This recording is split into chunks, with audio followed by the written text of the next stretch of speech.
Greetings once more, everybody. Hello, welcome. I am now not muted and can speak to you all as the show continues. I hope you've enjoyed. Now, our fine group has to turn north to the Cinderlands. Shoanti are needed. They must discover what's going on truly and how to stop the dark forces that are at work within Korvosa, which may spread beyond its borders. So now, as we enter in, our quest begins at that small town of Haas and a plan. Alright, everybody, welcome, greetings, welcome to the Crimson Queen. I hope you're having a fine Wednesday. I can readjust this chat because I accidentally broke it and I was waiting for the screen card to fix it. Also, we are in all the wrong order. I just noticed that. I don't know the right spot. A lot of technical difficulties No, today, the top of your head worm is Zardris. Yeah, Zardris is wrong. Oh, yeah, well, no, but then my camera is completely fine. I lied to everyone. Zardris has never done anything wrong. There's an extra person. Oh, I see what's going on. I accidentally clicked a button, put an extra camera on. That's fine, I fixed it. We're good now. Zardris is no longer the top of Worm's head. True. Anyway. So, if you missed last time, yes, indeed, our people here managed to rescue the man with the worst name. Yeah, what's his name, Tantus? Seneschal Neolandis Kaelpopoulos. Hail Popsicle. Hail Hydra. And also you managed to rescue Vencarlo Orsini. Your entire group headed north to Hars, where the Seneschal revealed some information that he believed. You recovered for a few days, basically made some contacts within the city. You've learned that effectively Korvosa is under martial law.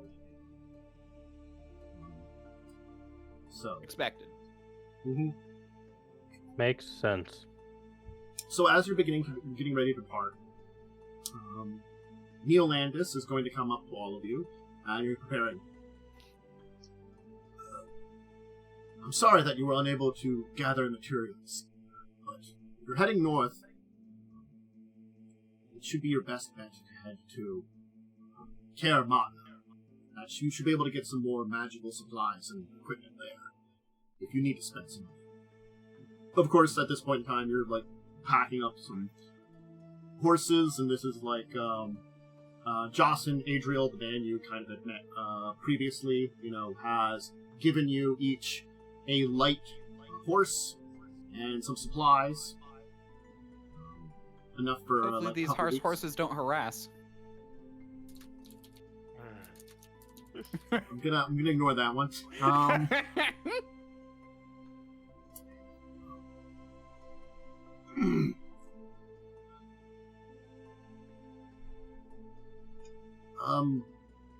Khandes, Ada, are you aware of a man known as Thousand Bones? Yes. Yes. Well, I attempted to send a message to him over the last few days. The fact is, the Skoan Qua are probably the ones that we will easily be able to make a deal with or contact. They are the tribe, which tends to have most connections to the outside world. Thousand Bones, of course, was in Korvosa. But my contact in Korvosa, that our friend from the Pharasman's church that you set us up with, he's no longer in his household. He seems to have abandoned it at some point in time. And asking around, it seems as though there had been a mass exodus, actually a few weeks ago, of a large amount of the Shoanti population. Some have remained behind, fear of losing their houses and such. seems that whatever's going on with the Queen has indeed driven out a number of the Shoanti. And Thousand Bones led this group. My guess is he's probably going to head for his home. Or at least where most likely the Shoanti is located. The Callow Mounds. That should be your best bet. Now, the both of you know the Callow Mounds. That is the burial grounds for the your tribe and most of the main tribes in this region of Cinderlands. And the Shoanti are the group that does look over it. Yeah. Wait, you said they were like a good people they're not, if I remember correctly, they're the least accepting. No, there's the Sklarqua are the ones that you're worried about. Oh, right. Oh, yeah, they're the ones who... Okay, yeah, no, I got them backwards. Okay. Close names. There's a lot of them that have very similar names. Yeah, yours is the one... Only those two, actually. Yeah. Yeah, the Sklarqua are the ones you probably don't want to deal with. But Shoanti are the ones that, Thousand Bones is a shaman of them. And, yes, if you can get to the mounds, you should probably be able to make contact with them. If you don't want to message him beforehand. Up to you on that. I personally have no way of messaging him. Some of you might. I mean, I don't... Yeah. Wait, what? I don't think... You have to know the person to use ascending. Yeah, the only one that hasn't met this person is probably Zardris. Ivona and Tavel have met. Correct. Houseboats. Mm-hmm. Yeah. So that's kind of the information you know right now. But you can. So basically, Ivona can send ascending because she's the only one who's met him and can cast spells. Yes. You want to message him. But Neolandis believes that he's probably your best bet, especially if you two do know him. I will note, I cannot because sending is a 5th level spell, and I used a scroll last time I had to send people. Okay. We do have, We do have scrolls, sending scrolls, we have a I wand believe. Of sending. We have a a wand of sending. So I can use yeah. that. So just tell me what you want me to say to him. Mm-hmm. Well, we'll figure that out as we travel, probably.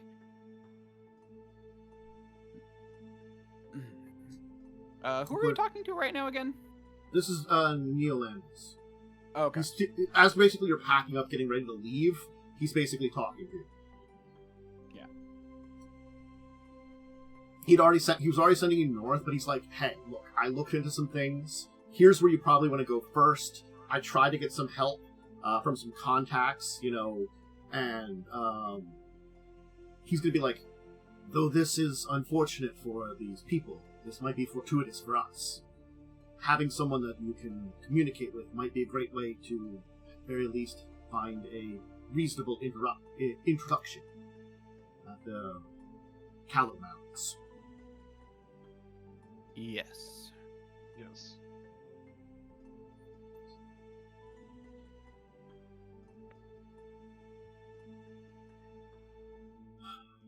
Well, I wish you luck. If there's anything else that any of us can do, please just let us know in whichever way you can. I do know it will be difficult. Nonetheless.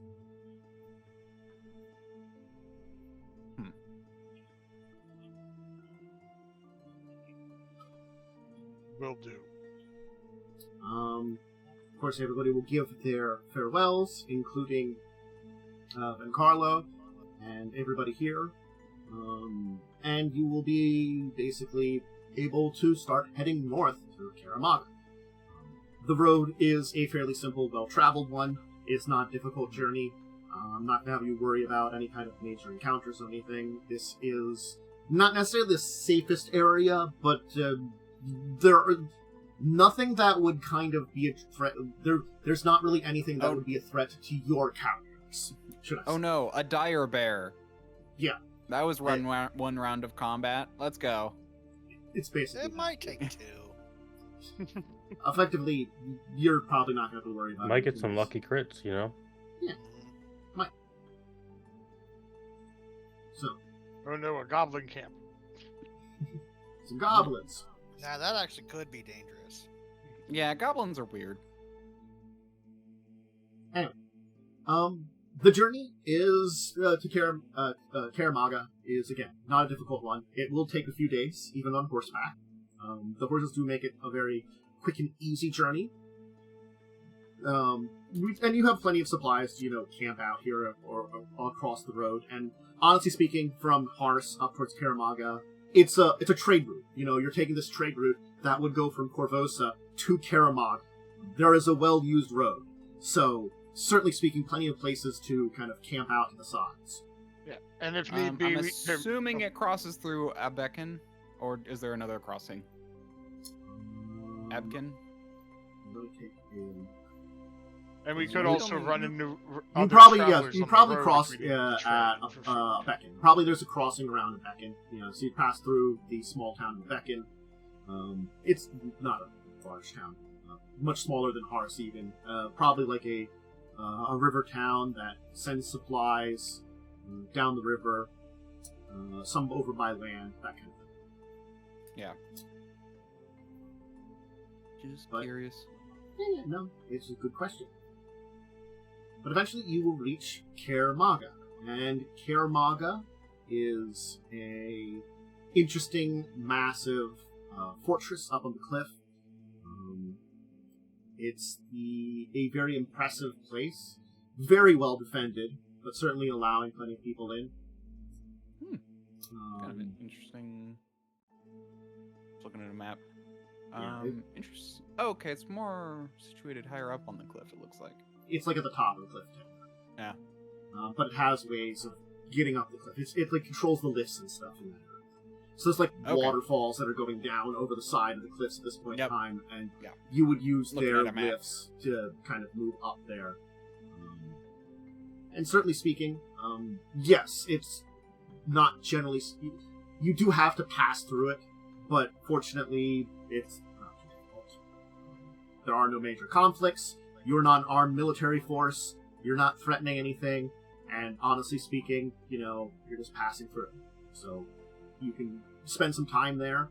The city itself is not anywhere as big as a place like Korvosa. But It's about there a is plenty third. It's about a third the size. It's still pretty big.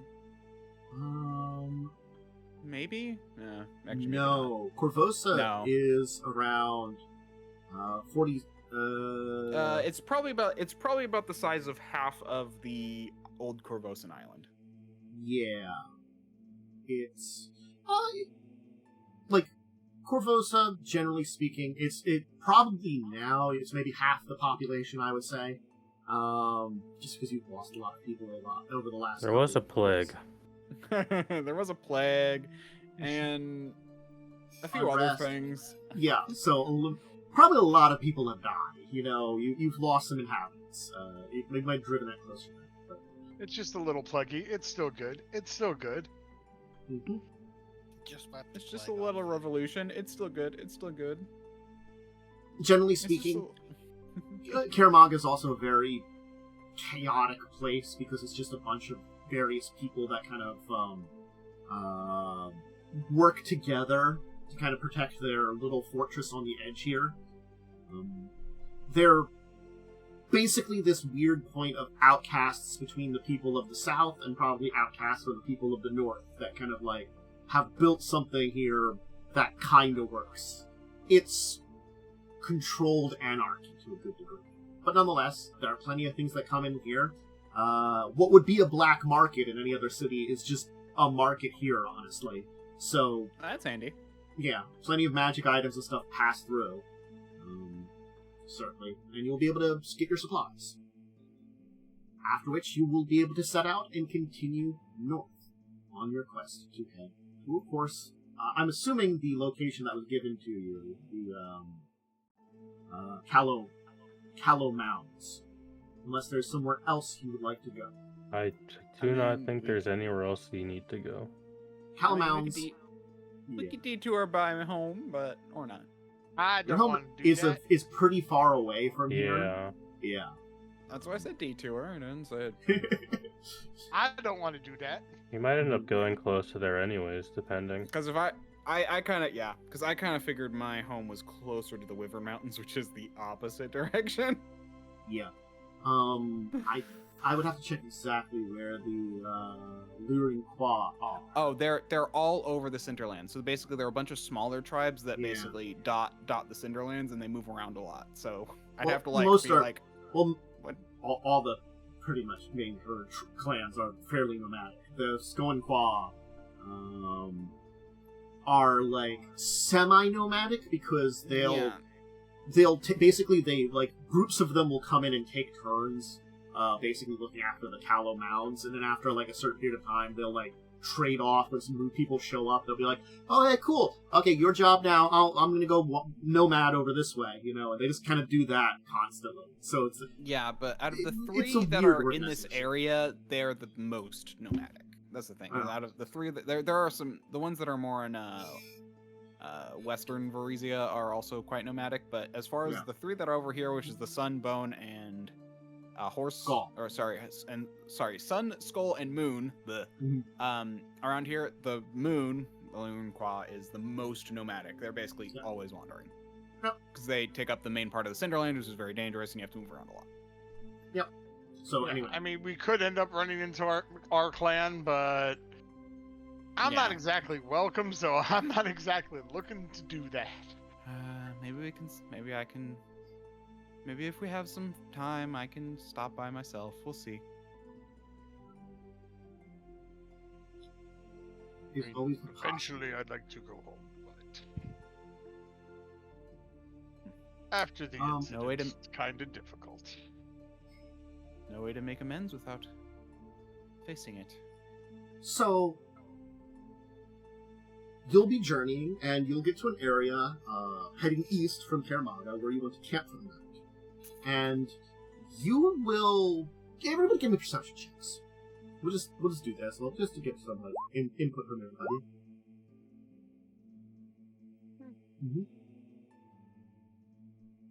I never roll well on perception. Damn. So Zardris, you were by far the first one to notice this, but Khandes, you will too. You will see a strange display along the trail that you're basically taking.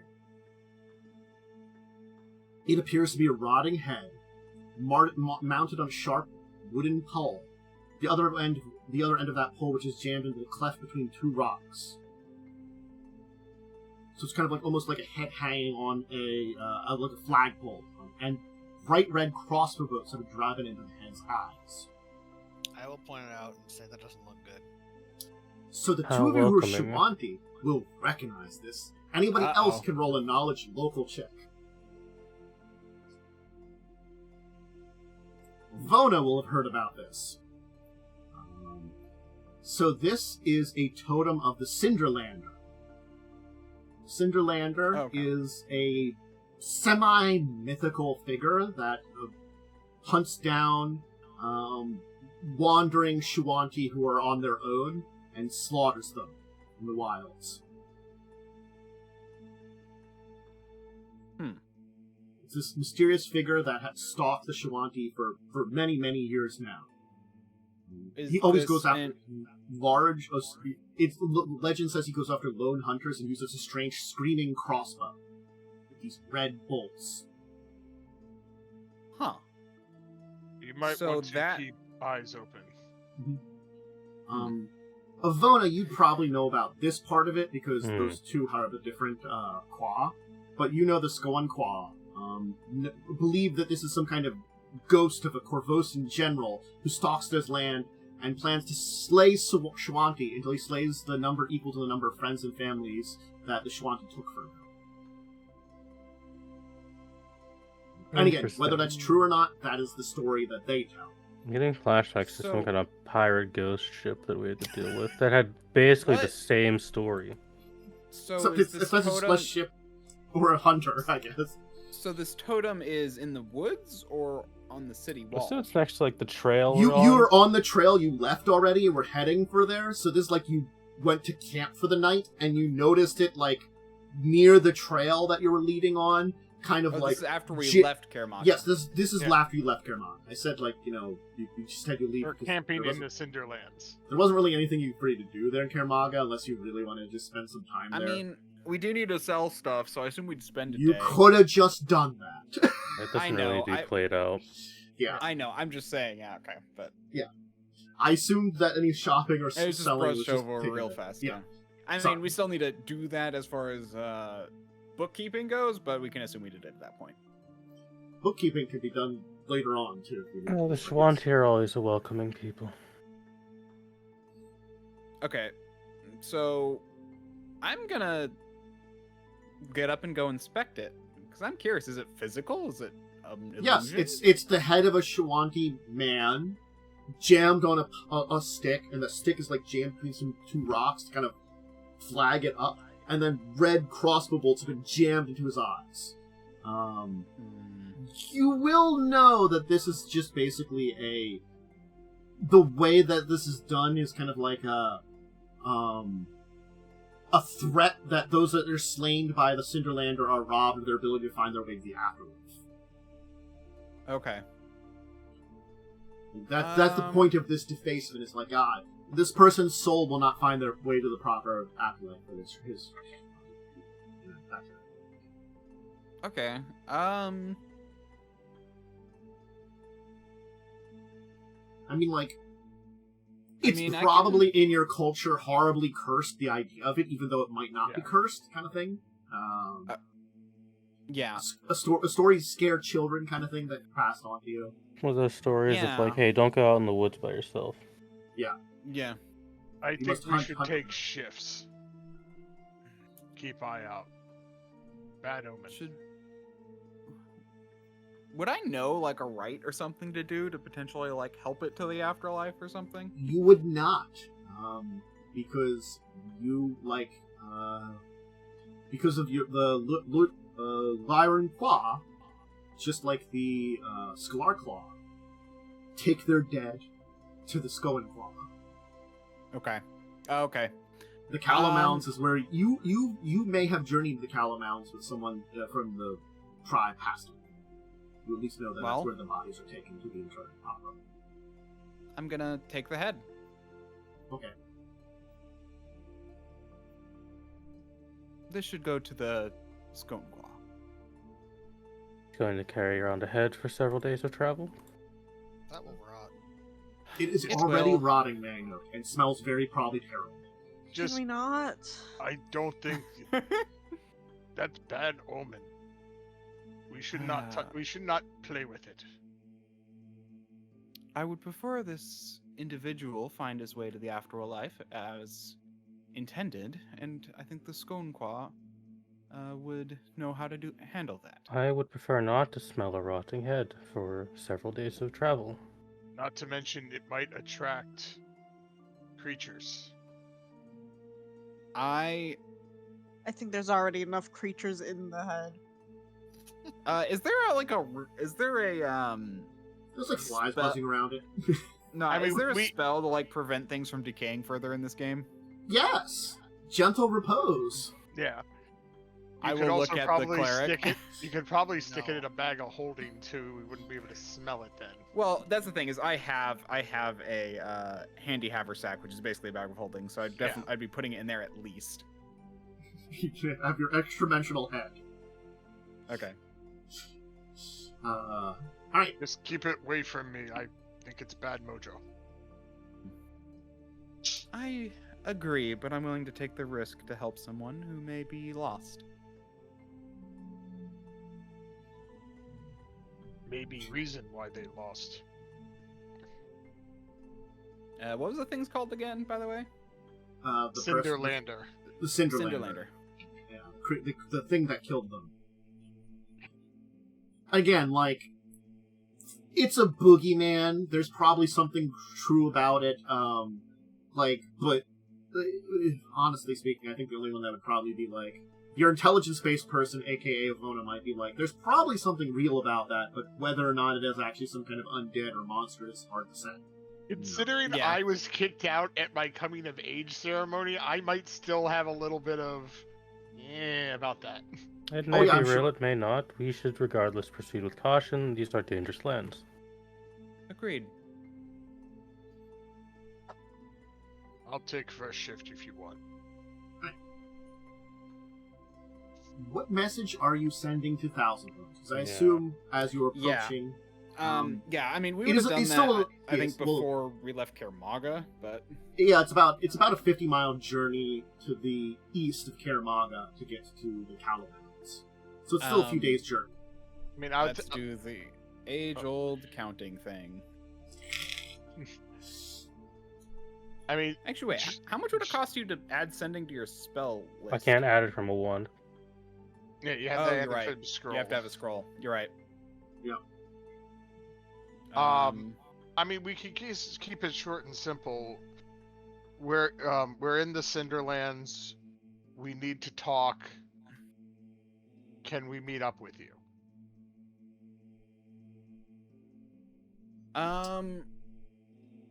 And sending, they can't reply, right? Sending, they do Okay. get a reply. They get a reply. Oh, they do. Okay.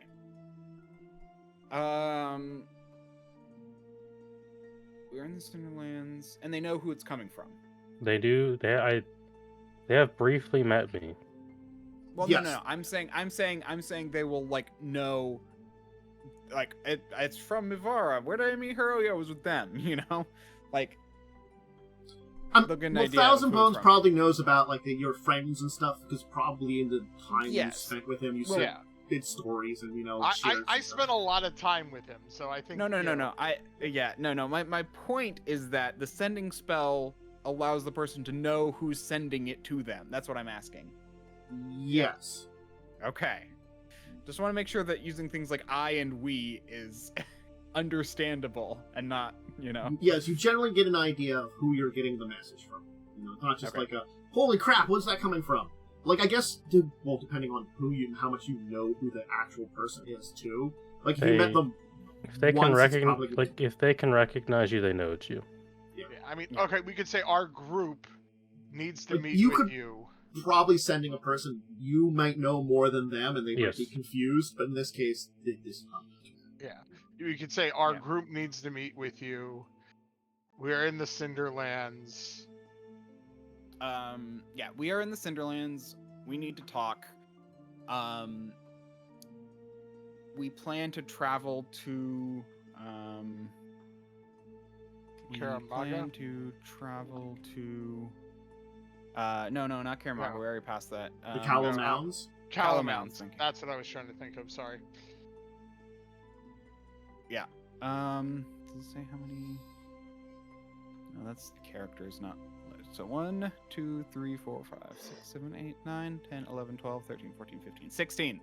We get 25, right? Yes. We plan to travel to the Calamounts. Can you meet us there in how many X amount of days time? You can just say, can you meet us there in a few days? Yeah. Can you meet us there in a few days? So, 16, 17, 18, 19, 20, 21, 22, 23, 24, 25! Okay. So I we are in already the have. Cinderlands. I've had a We need to response for talk. the entire time. We plan to travel to the Calamounts. uh-huh, Can you meet us there in a few yeah, days? It's fine. He's good. It is. You will be welcomed with open arms. Oh, okay. That's it. Just 7 words. It's this entire response. Okay. Ivona probably cut that down to be much more efficient. You could probably just we're in the Cinderlands. Our group is in Cinderlands. We would like to meet with you, and it'd be like, if you do not say you're heading to Karamaga, the Calamounts, he will just say, "You come to the Calamounts. You'll be welcome with open arms." Yeah. So. hmm I mean, I don't know. He is Fine, now I mean- aware of our travels. Okay. Right. It'll So. be good to see friendly face. Agreed.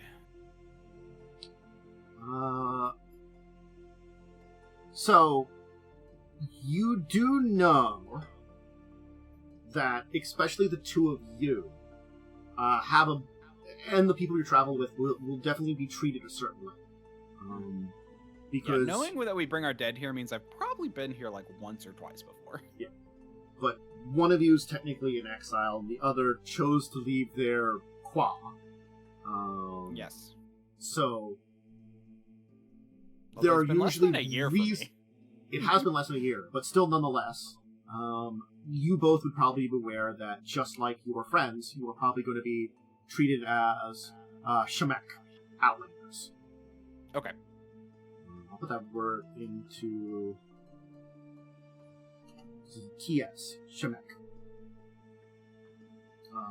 It doesn't mean that you might find some respect as Shoanti, but it means that you're probably not going to be treated too well because, again, someone like Thousand Bones who travels to Korvosa to be like a spiritual leader of the people that are there can still probably come back to Cinderlands a lot easier than anybody else that's living there, basically. Okay, I'm looking at common terms, and I just have to laugh. Mm-hmm. I love that one, yeah. A child kicked in the head by a goat. I was literally about to use that word. I'll be like, by the way, when we all get there, please don't act like a bunch of skin talk. Mm-hmm. I mean, that's so specific, too. I feel it happens a lot, I'm guessing. I don't know. That's a question. I mean, it happens enough to where it's like a word. You know, it's all like, I mean, I raise goats. The territory of the Skull and Claw are marked with large rock cairns topped with animal skulls. These serve as both signposts and warnings. And, easily speaking, you know of that. As you approach the Callow Mounds, you will be brought upon by a number of individuals who will kind of come out to... There we go, and I'll show this for chat too. I have an image. Maybe to see. There you go. Skull and Claw Bone Slingers will kind of appear, like drawing weapons and kind of be ready for you, and be like, they first will start in Shoanti. I feel like I'm not surprised by this with my 26 perception. Probably not. You probably could sense that there are guards that are here, I'm not surprised, but it's kind of welcome. Mm-hmm. I'm not surprised. I'm not either. So this is about a half a mile. You're within Skull and Claw territory, but you are still quite a ways from Callow Mounds. They will kind of appear, kind of pull their weapons, kind of take a look for a second, and then put them away. Are you? And then the one will kind of say first in Shoanti. Are you the Shemek that were called upon to this place? 5,000 votes. Oh wait, no, that was the right one. Yes. Never mind. Mm-hmm. I'll reply in Shoanti. Yeah. Yes, Same. we are meeting with 1,000. We are to meet with 1,000 votes.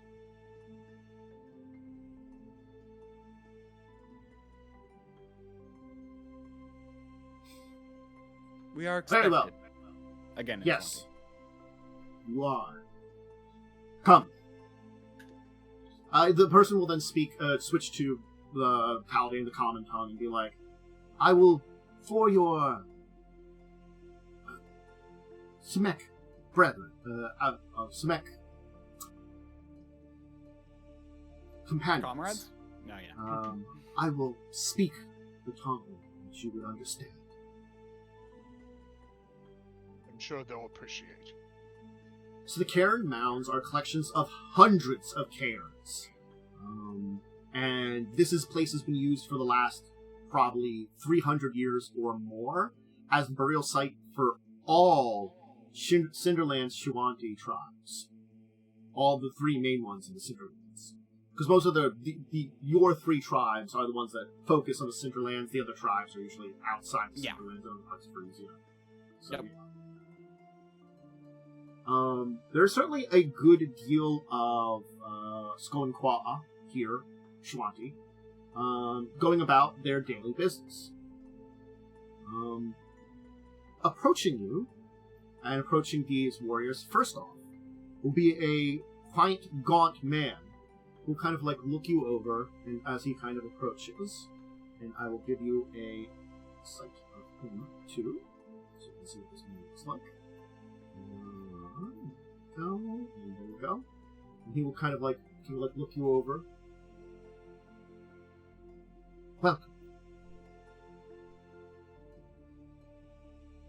I am Chief One Life. I bow. Honored.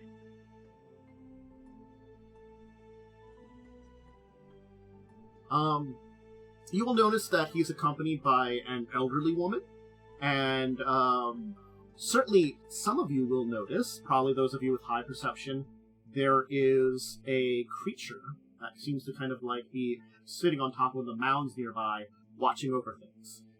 I will give you the image of the old woman too, and the creature. The old woman appears to be a shaman of some kind.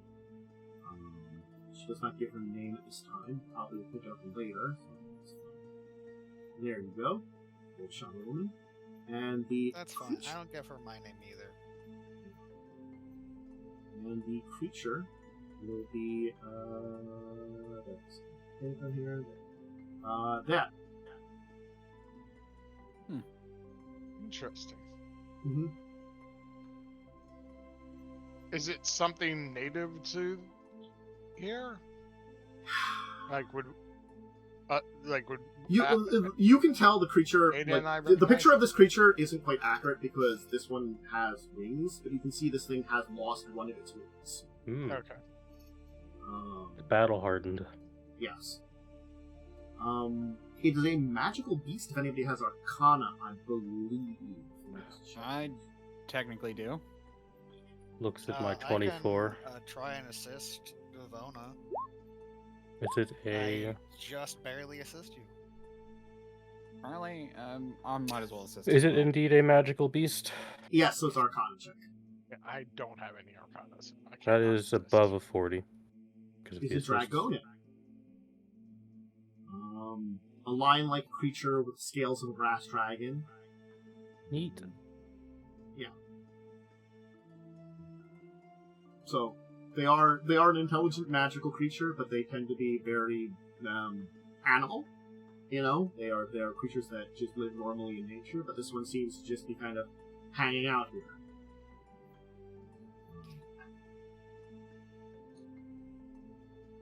You are welcome here at the Callow Mounds.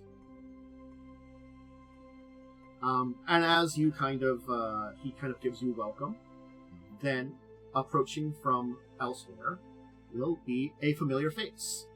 Thousand Bones. Greetings, friends. I'm glad to see you once more. I apologize that I did not send word of my departure from Korvosa, but you had been busy with various activities and I was unable to reach you. Lots have gone on Yes. for both of us, I think. A number of individuals wished to escape the city, and I came here because I needed to speak with my own people about a number of things. But nonetheless, these discussions should wait till later. You've been traveling far, yes? Yes. Please. I've already arranged for a place for you to stay. Some food, water. We have a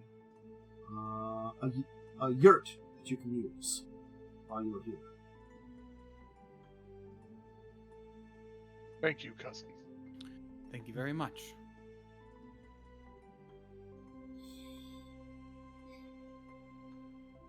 He will lead you to a fairly decent-sized yurt that probably would fit all of you. You know, it's a one-room kind of thing.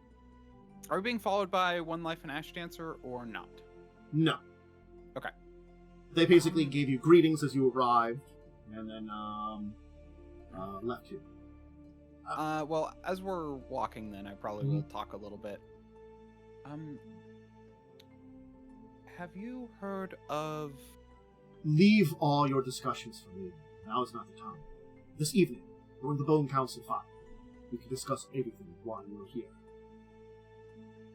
This is less about why we are here and more something we came upon along the way. Then you must know there are times. What is it that you came while you were journeying? We came across someone who is killed in the manner of the Cinderlander.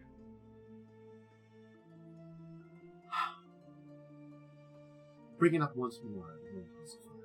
I will inform Ashton. Arshan. I brought the remains that I found. She able to purify it for proper being laid to rest. With the disposal of that monster, it may be too late. Very well. So I'll say you probably arrived maybe a little bit before noon. So, like, he's basically saying, like, we'll discuss everything business-related in the evening. You have a day that you can kind of relax in here, settle in a little bit. You'll be provided plenty of food and water. Some people will bring in some, like, trays of some local, like, fruits and stuff like that. If you wish, you can get some, like, stews with some local meats and vegetables and things like that. A lot of the stuff that's been hunted and foraged nearby areas. Yeah, Ada's probably looking more comfortable than she has in a while. She, she feels like she knows what to do around here and how to act, and it kind of shows that she just kind of feels more comfortable.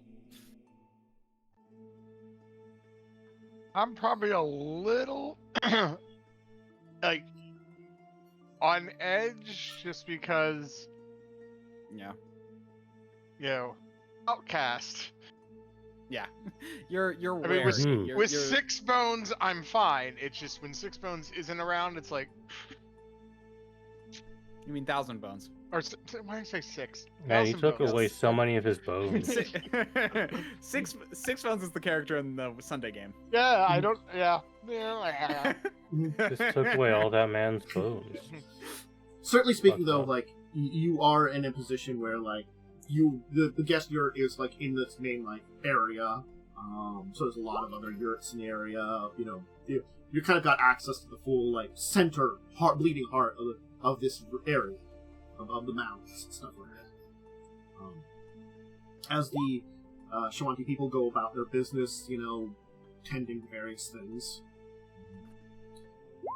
Anyway, it'll be a few hours once you've settled in, getting into early afternoon, when certainly all of you will be able to notice there does seem to be some kind of commotion going on outside.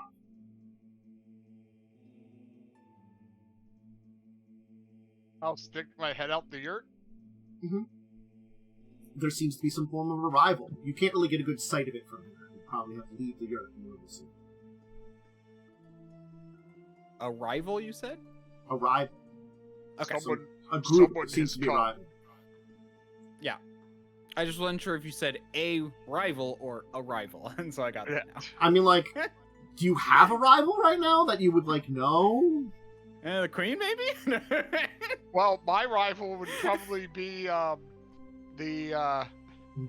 my chief's son, who I almost killed. That's true. Anyway, I'll go and see who it is. All right. I'll approach, but still stay towards the back. Okay. Either the other three of you, or you want to stay inside. I do not get involved. Okay. Same. Mm-hmm. So, yeah. You will see that there seems to be a group of Scalar Qua Thundercallers. About half a dozen of them, accompanied by a very large and imposing man of, actually you two would probably recognize from Tales more than anything. Because he is a known hero of the Scalar Qua. who seems to be accompanying these 6 and a body. I'll give you an image of this man, and I will give you his full name that you will know about. Well, it's going to be on the thing. It's Krojin eats what he kills. A name. That's hardcore. Yeah, there he is.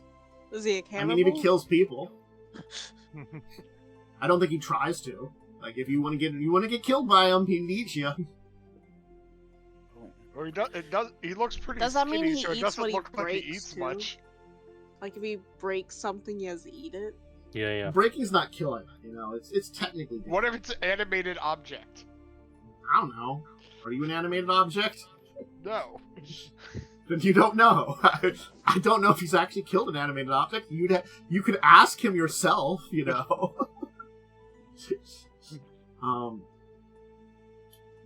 What about an undead?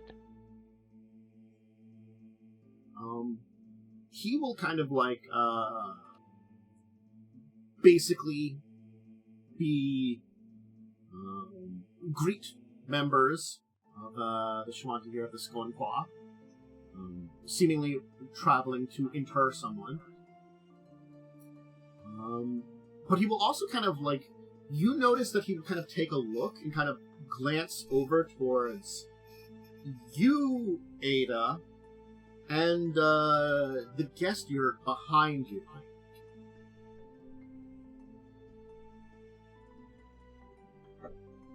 What kind of look is it? Can I do a? I was gonna say, can I do a sense motive? Yeah, I can do that. 21. That's my second 7 today. Oh, there it is. I know it's alphabetical. Dyslexia was kicking my ass. Oh, fine.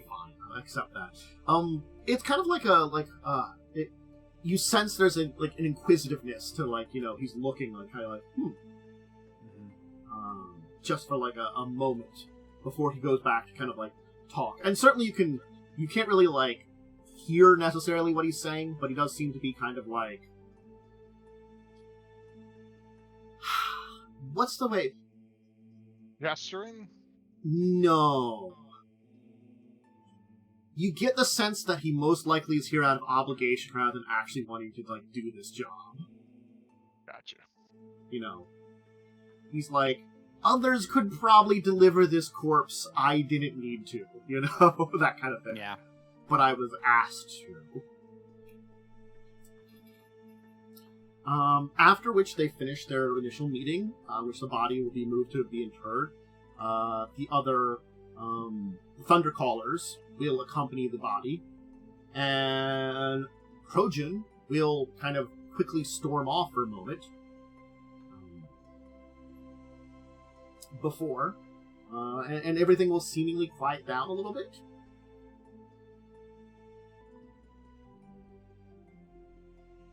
Okay. Well, based on his weapons, he probably fights in the traditional Thunder and Fang style.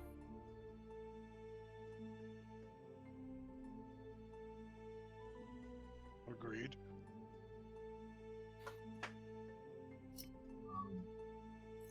As you are returning to the guest unit, Probably already knew that, though. Just knowing yes, it. Knowing who it Krojin was. will kind of storm up behind you. As we're returning to the... Yeah. As you're kind of like, accompanied by Chief One Life, and also kind of coming up to like, basically, as he's kind of running up to his Thousand Bones, who kind of like, seemingly trying to get himself in between the two of you, as Krojin kind of points at you and is, "Why do the Skonqua harbor mimic trespassers?"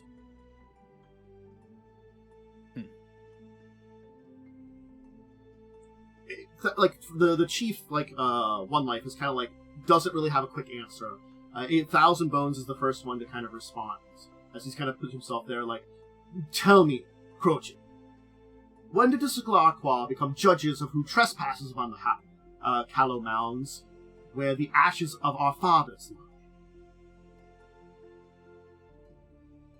he kind of snorts a minute and kind of goes, "Your words change the question, Thousand Bones. These ones bring trouble to the Cinderlands, and you know it. The coming days shall reveal to us all who is right about them." "Perhaps. But this is not such a day. You would be here for Barrick's burial, and have it tainted by bloodshed? Would you have that go back to your people, the Shun Shaman?"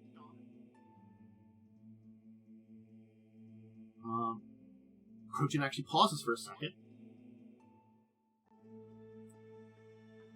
You can see the cords around his neck straining, but then he's kind of like, getting. You can tell he's getting very upset. Yeah.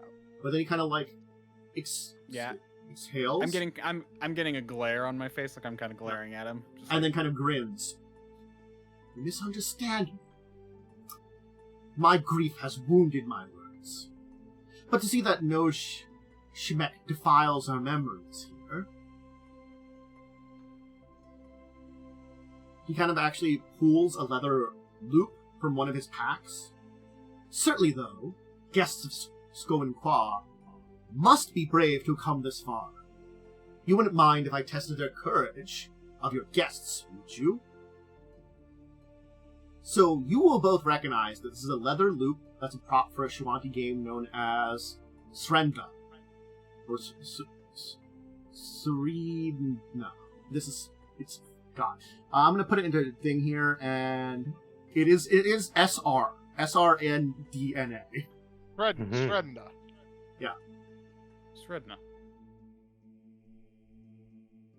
He kind of holds it out to the two of you.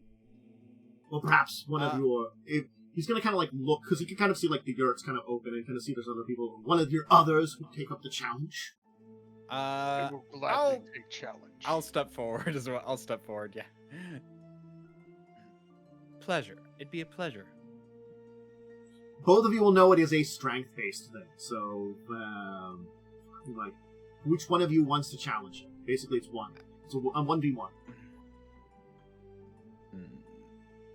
My strength is 16. What's yours? More. Well, sorry. Is it 19? Sorry, 18 with the boost of my belt, but... Mine's a 19, and if I get angry, a lot more. Oh yeah, you rage, so... Might be worth letting you. I think I could handle it, but I'll let my friend, not friend, I'll let, Elemental Claw handle this. He step forward first. Thank you. Alright. So it's time to play a friendly game of Srenda.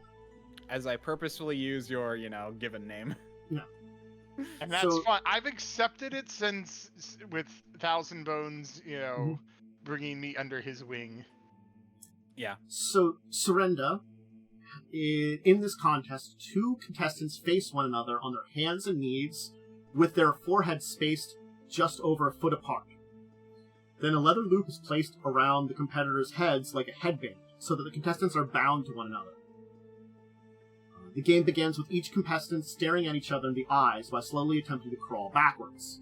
The result of this tug-of-war is extreme pain as the leg of their digs the soft parts of the back of the neck and the skull. At some point, one of the competitors relents, acknowledging defeat by bowing their head, causing the strap to roll off over the top. Typically, these games are pretty quick, but evenly matched duel can go longer. So, mechanically, you will have 3 breaths. These are the first 3 rounds, where you stare at each other in the eyes before attempting to pull. Pulling before the 4th round is an immediate disqualification. Intimidation and patience are just as important tools within this as is strength. So during the initial 3 rounds, you have opposed intimidate checks as you growl, gnash teeth, spit insults,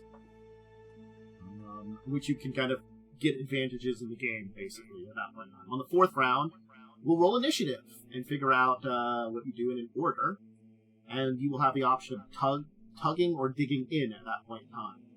And after each round, you must make a fortitude save, both of you, to see if you can keep going. And basically how successful you are in everything will determine how good it will be for that. So why don't we start with 3 rounds of intimidation. Let me see what this man's intimidation is. Okay, I have what this man's intimidation is. Mine's not great, but I will give it a shot. Okay. I'm curious, are the other party members watching? No. I'll Okay. watch. Okay. No, do not. Okay. I'm going to say he will win the first round. Okay, I'm going to make note of stuff here. And I'll probably be like, are you sure you don't want to see Khandes kick this guy's ass? Kind of whisper into the tent. I hope. I know, I'm being overconfident. I only get a +6 to my intimidate because I never put a lot into it. All right. I have a better intimidate, so. Round 2. Second breath. That's a pretty good one. Okay. And round 3.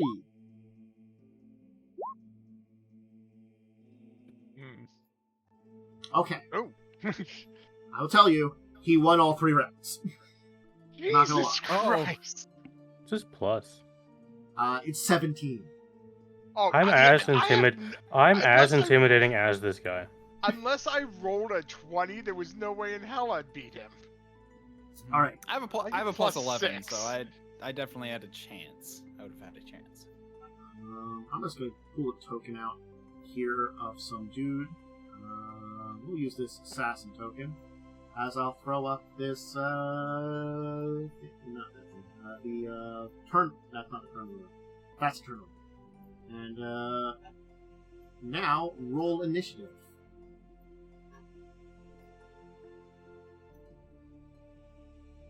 Okay, I've got 22. Let me see what his plus is. He rolled at 14. Only +2.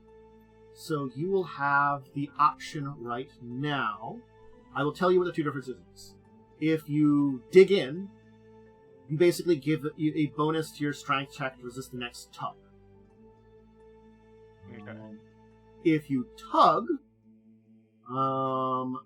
then the defending, it's basically opposed strength checks at that point in time.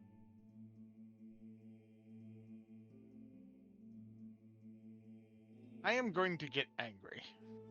Okay. Because it just makes sense. How does the intimidation play into this? Is there like an actual mechanical thing, or is it just There kind of... is. Okay. Basically, the fortitude DCs to fail depend on your point total, and he has a much higher point total right now. Okay. So, currently his DC is a lot lower than Khandes's to continue the match. Okay. Well, this is where you shine, at least. Yeah. Although he probably I'm has a high just- strength as well. Oh, I'm sure he does. I'm just debating, should I dig in? I think you should Or- start by pulling. Yeah, since I have the initiative, it might make more sense. Yeah, I'm gonna start by pulling. So just roll strength.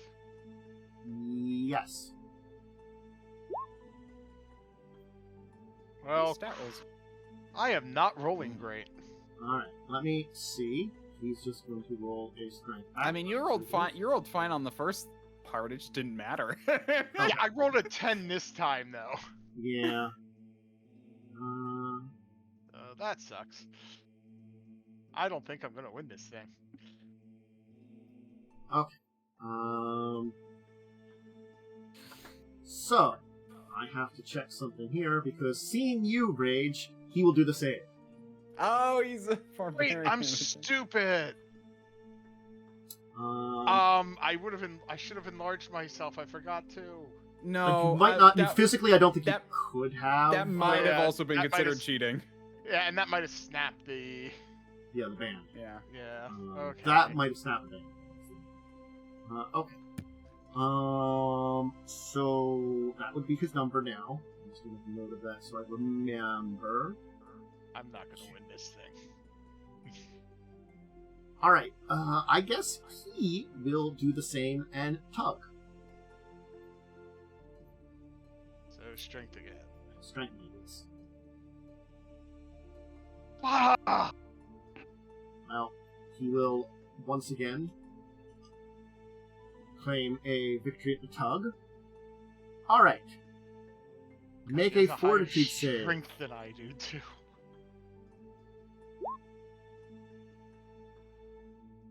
You can continue. I will roll a d20 because he could actually roll the 1 on this and just mess up. He didn't. No. Though technically it's not really much of a DC right now. Anyway, do you have endurance as a feat? No. I'm just making sure. 'Cause apparently if you have endurance, you get a bonus in this game. Makes sense. Yeah. No, All I right. don't. It's another round. You have initiative. I'm gonna dig in this time. Okay. Alright.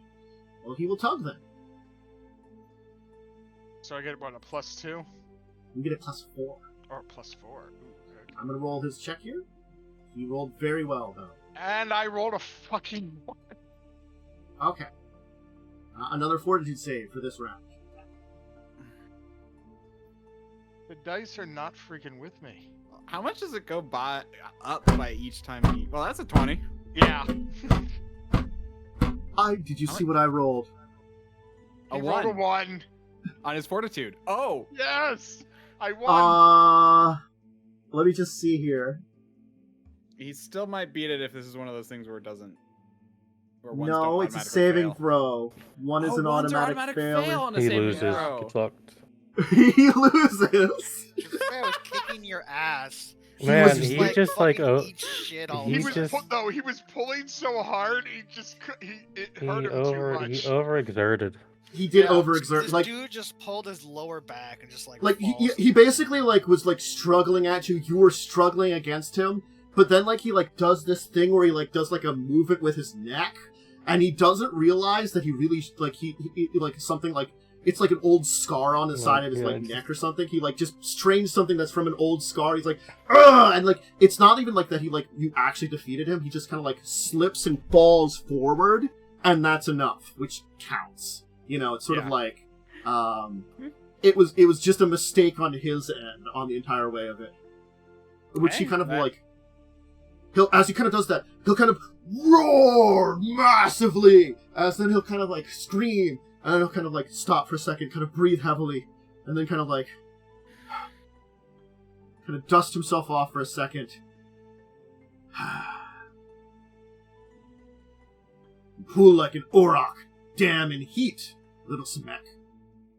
Well done. Well done too. I'll reach out a hand. Mm-hmm. He'll clasp it for just a second, and then he'll kind of return to his brothers. I'll turn around and just have a shit-eating grin on I'm my not face. gonna lie. I'm not gonna lie. With raging, he had a +9 to his strength bonus. He gets a 28 strength. Yeah, I have a 23 with raging. He was really hard to beat. You were up to +12, a 12 DC, and he was still at a 0 DC. He still fell on a 1. Oh my gosh.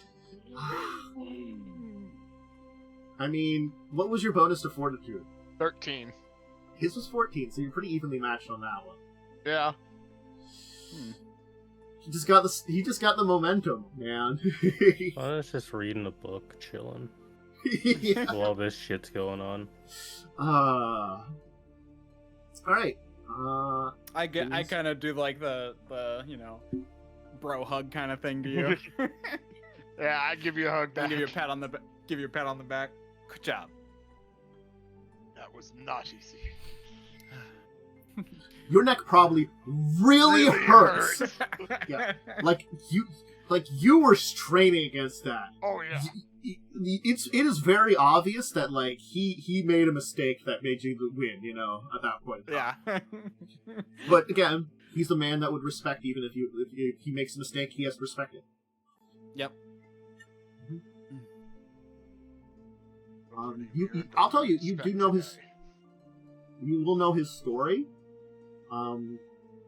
which you were correct about the style that he studies. Yep. Basically, his basic story, which you probably both know, is he basically went to... His tribe had suffered many brutal raids against an orc champion named Kurist Chief Killer. And he basically went to a Shoanti sorcerer in the Mindspin Mountains to seek advice on the way to fight this, to get the power he needed. And he basically sent him through a number of tests, which trained Kirin in the way of Thunder and Fang. And after many months, he returned to the sorcerer, and demanding his reward, the sorcerer responded he had no reward to give and vanished. Of course, Corrosion was very angry. He returned to his people, found that his people had been enslaved by Kurist, tracked them down, in one-on-one fight, slayed the orc champion, and freed his people. And in that truth, realized the truth. The training the warrior had gone through him had given him the power he needed to defeat this beast and become a great hero to his people. So this is a man that can be humble now. You know, he realized, the sorcerer had trained me in this way. That was the true gift he gave me, you know. So yeah. It's a neat story, and you would know it. Because he is he's very famous, Shoanti man. Yeah. He is a hero of his people, basically. Mm-hmm. Which is good, because, I mean, you're not... If you want to try to get in better with the Sklar Qua, you're in better foot with one of them, man. That's what the thing was, especially with having my dishonor. Yeah. It's like, that's why I was like, I want to do this because hopefully it'll get me some more respect back. Mm-hmm. Yeah. And I was willing to let you do it because I'm like, I don't know, I could just tell you, I could just tell you needed it more, you know? I appreciate it. I will tell you. I also thought you had a better chance, but looking at the stats, I actually feel like I would have had an equally fair chance at fighting him. You might have done better in the Intimidate checks. Yes, I would have done better at the Intimidates, because I have a +11. But I would have been worse at the Strength, but equally good at Fortitude, so... I will explain this in a little bit, and we're probably going to take our break now, because it's about time for that. But in doing this, you have managed to earn 4 respect points. Oh, there's a respect thing. Okay. There is a basically score of respect that you have to earn to get the trust of the Shoanti people in this basically. So I'll explain it all after the fire meeting, because we'll kind of explain that a little bit. Before night falls and the fire meeting happens, I do want to say Ada will go and find Furious Storm's grave and visit it. You'll be able to find that and visit. Yeah. You can ask him. Be informed for this. Yeah, I would have.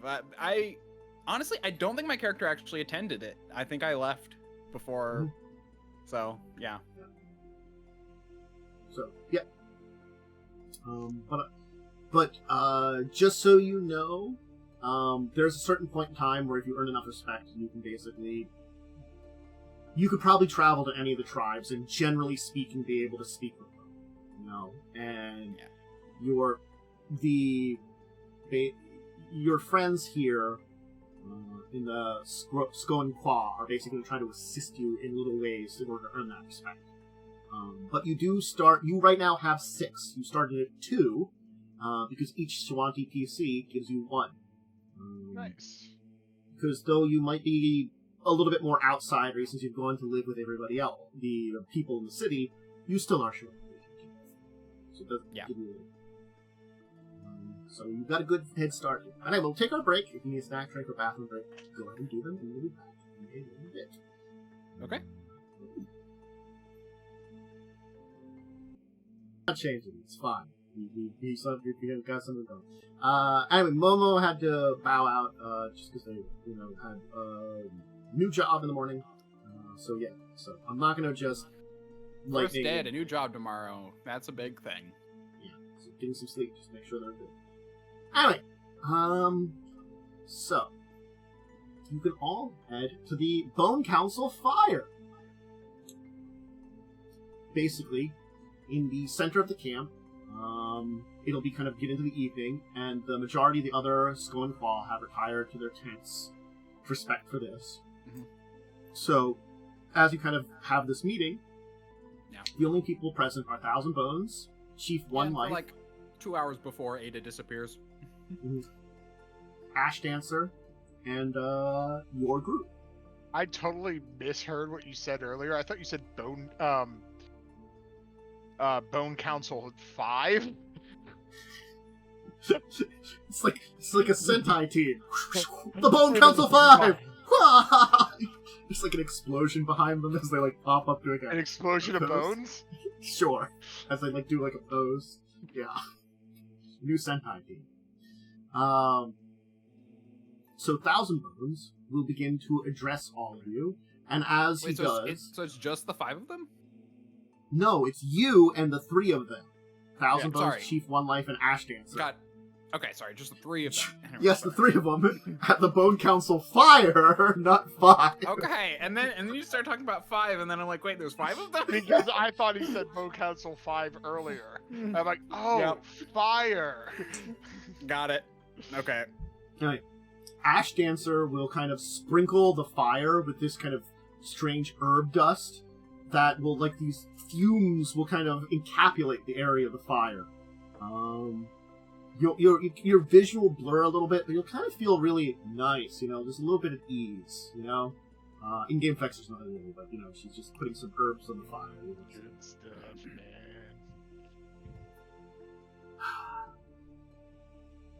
man. I must thank you all once again. In this and in more proper case. Before I return to you for the returning of our warrior's body. But now, something more official has happened. Something a little different. You've come here, asked me something, to seek something from us. You would not travel this far for just any reason. You should have both known, and perhaps your friends, if they do not, that my people, the Skull and Claw, are peaceful. But we are also shunned by many other of our kin, of the other Shoanti, the other Quas. Because we are willing to mix with the Shemek, it's seen as a shame that to the brothers and sisters of my Claw in others.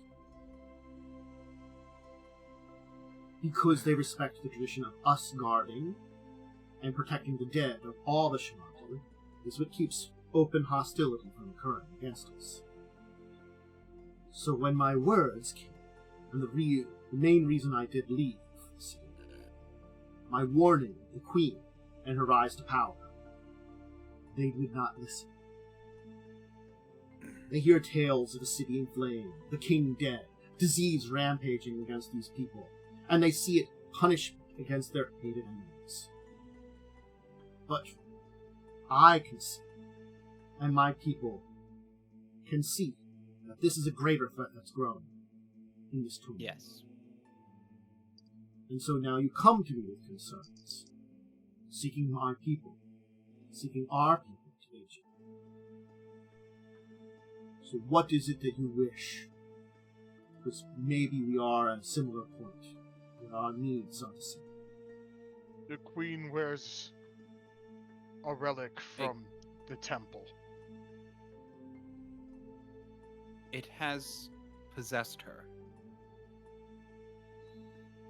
The teeth of an ancient dragon.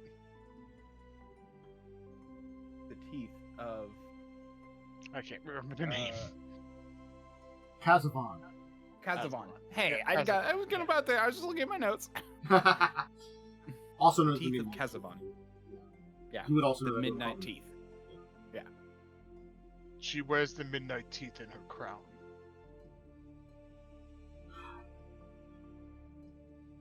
I'm sure you are all aware that Shoanti people live very long, many generations in that place. Centuries of it. And Yes. the lore of our ancestors was passed down many generations.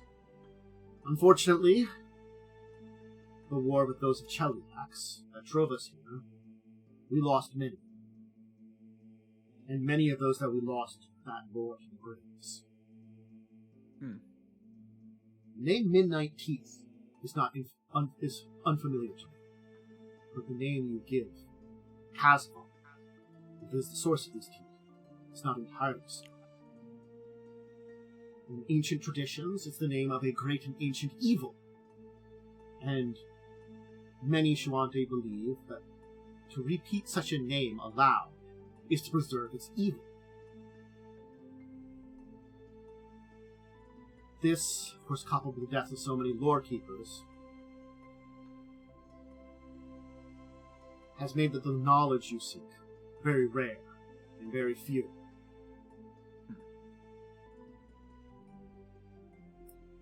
The sunshines of the Sklar Qua may know.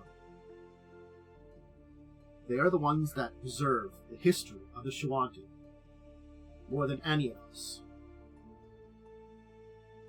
and would have knowledge of the time of our time in the lands that is now called Korvosa. Unfortunately, we will not share this very quickly with Sumek. And certainly speaking, even more so with individuals like yourselves. Whereas we, the Skull and Claw, may find some kind of respite here, they might not even share it with us.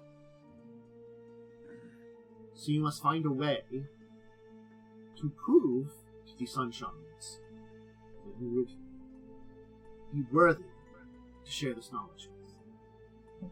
That you are a friend of all Shoanti people.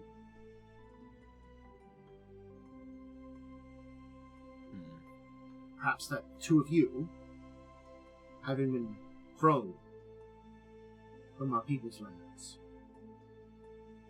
still are of our people.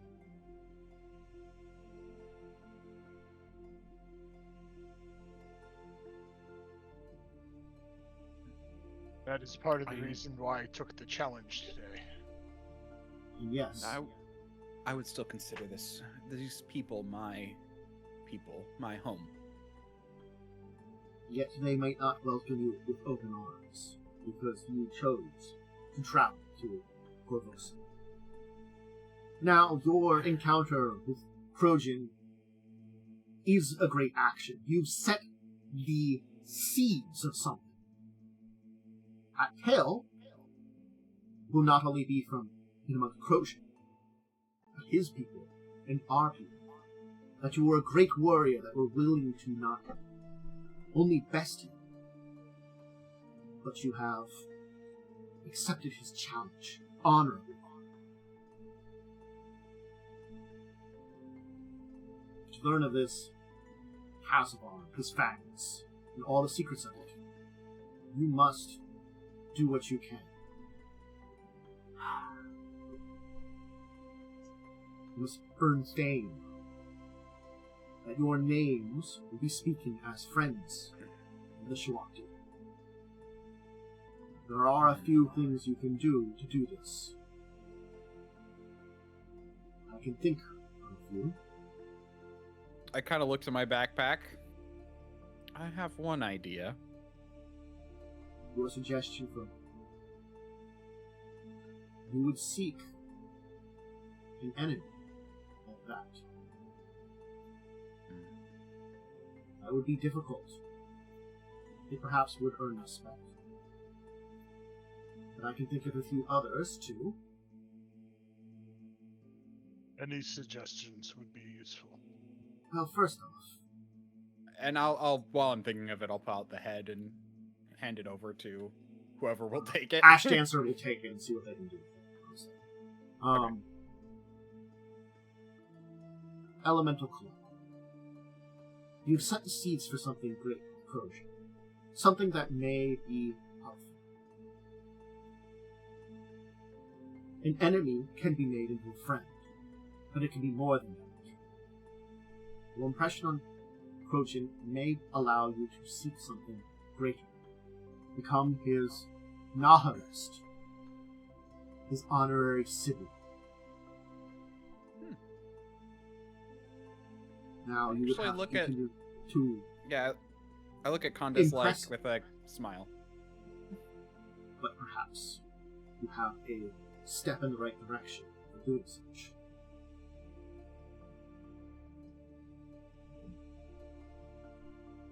How would I continue this? My best bet is to say, you must seek him out. He will most likely treat you, at very least, within the lands of the Scholar Qua. And an easy place to travel to would be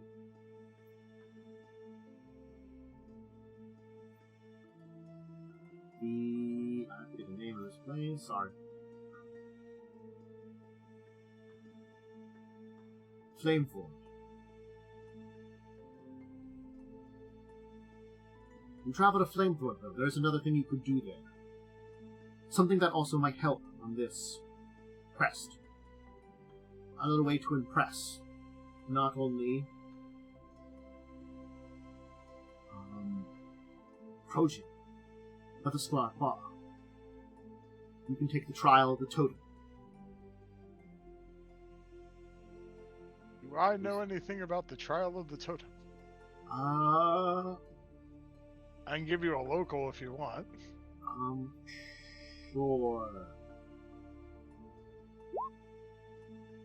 I will help. Alright. Yeah, that helps. So yeah, 27. Yeah. So the trial of the totem is basically a ritual of the Sklar Qua. It is basically a coming of age ceremony kind of tough trial. And completing it is kind of along the path of being accepted into the Sklar Qua, almost to a degree.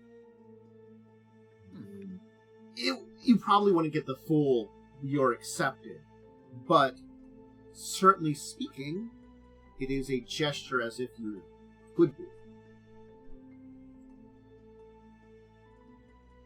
Do I know what the trial consists of?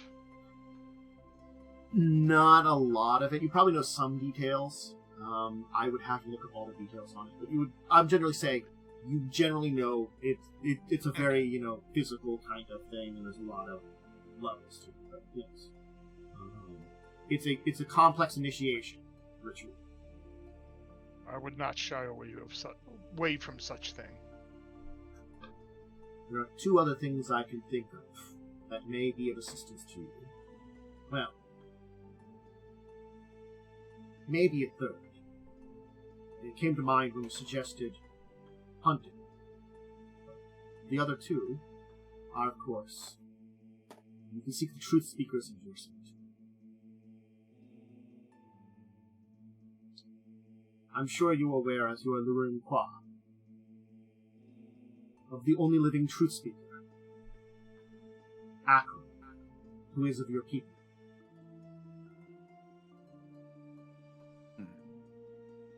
Would he have been part of my clan or a different one? Or my tribe or a different one?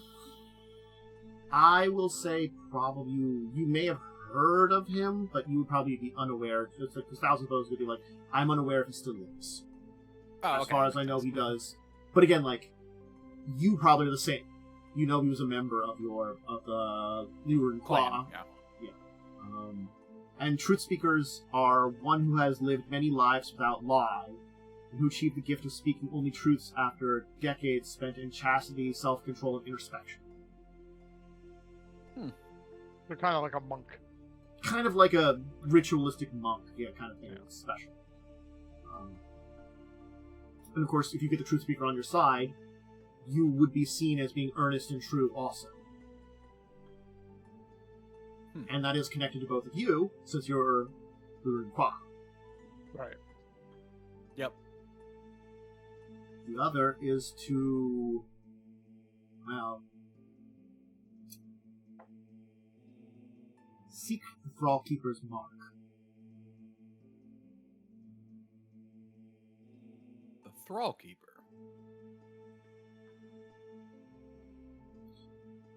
There is a test. The Thrall Keepers, you know them as an ancient people that kept ours as slaves. Been gone. But their buildings remain. I'm sure you've seen plenty of their ruins. I kind of look away, kind of like I'm all too familiar. Mm-hmm. There's a dangerous Acropolis. Many have voyaged out to seek the Thrall Keeper's mark. I'm sure they're braver.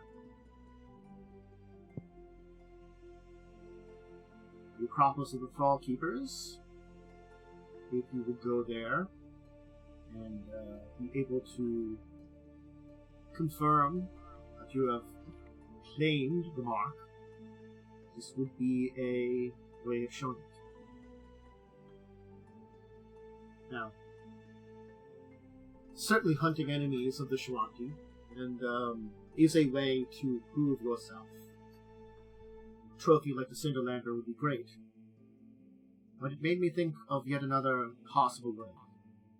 I can say I do not know which of these is the easiest or the most difficult, but you could recreate a legendary hero's accomplishment. The Shukrak's tale. If you would face Cindermaw in return, that would be a possibility of a great thing.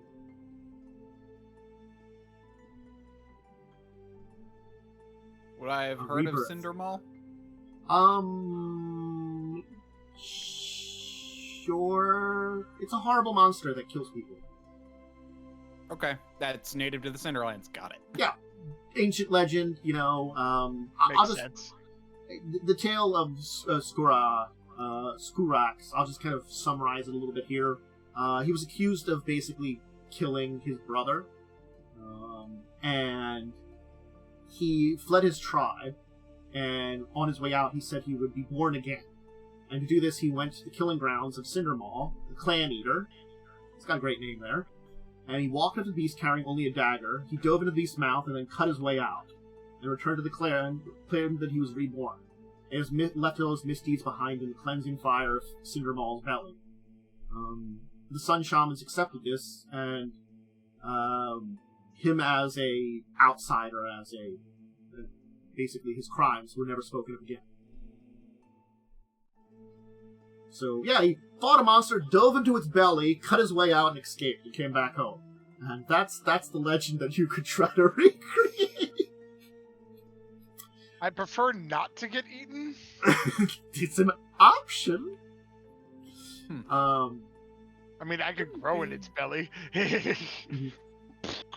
So, I wouldn't mind giving it that one sounds like I could give it a try. You wouldn't even need the knife. You will need those of the Shoanti to see your deeds. And what's the name of the guy from the legend? Skurak. What's his name? Skurak.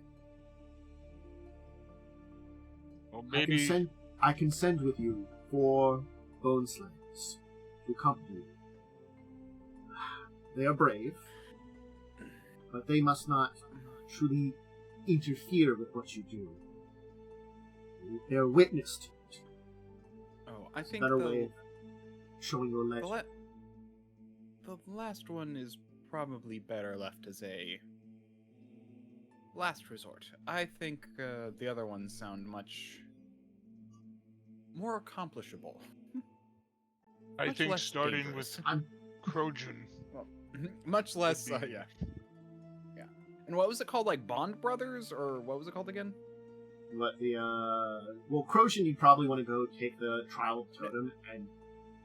Yeah, but you said like become a Bond brother or something with him. What was it?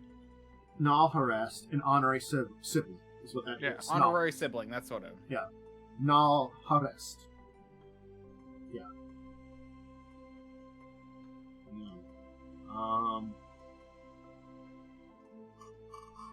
Look, I'm the note keeper, so that's why I asked for the names of things. That's fine.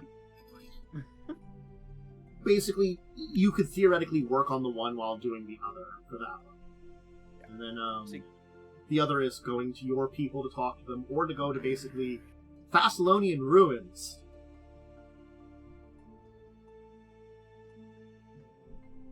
I would start with Trojan and the trial. See what we can accomplish there. Oh yeah, and what's the trial called again? Trial of the Totem. Trial of the Totem. Trial of the Totem. Okay. Yes.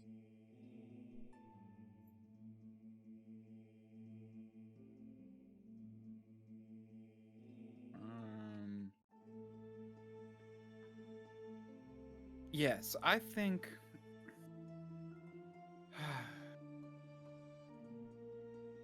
I think it'd be best for you. I look at Khandes. You would all do the trial of the Totem. Oh, I could do that too. Yeah. I assume one of them said it. I'm like, oh yes, okay. I think it'd be best for you because I think you would. I think this would be a good. The suggestion would be to do it as a group because, honestly speaking, you have to earn the group respect, or because you're associated together. Yeah. Right. You seek redemption, and I think proving yourself to a different clan may be exactly what you need. Agreed. But I think we all need to earn the respect. The trial should be something we do as a team. Flamefort is a great location to head, but is a location that you may find some safety in them too. While the Sklarquaw are not friendly, and certainly not to Semek, Flamefort is a very central location to much of the Cinderlands, and it is not completely closed to Semek. Certainly plenty of traders, merchants, and the like, and even travelers have passed through there. So you arriving would not be seen necessarily as a thing to fight against. And then you would have an opportunity to petition to take the test.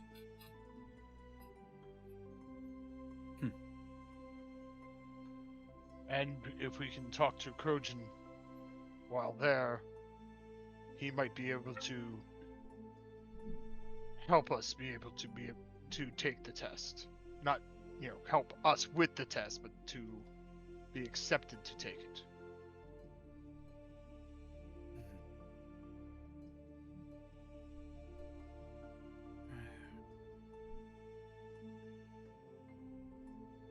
Personally, I like option 2 and 3, seeking out the truth speaker and challenging the Acropolis.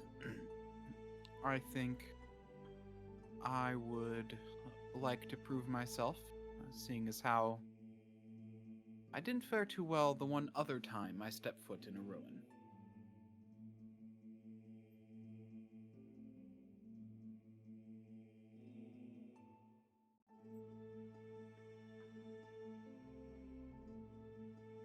Does anyone say anything to that? Is Thousand Bones comment on that? I feel like I'm fine with either of those, and you got a piece. Well,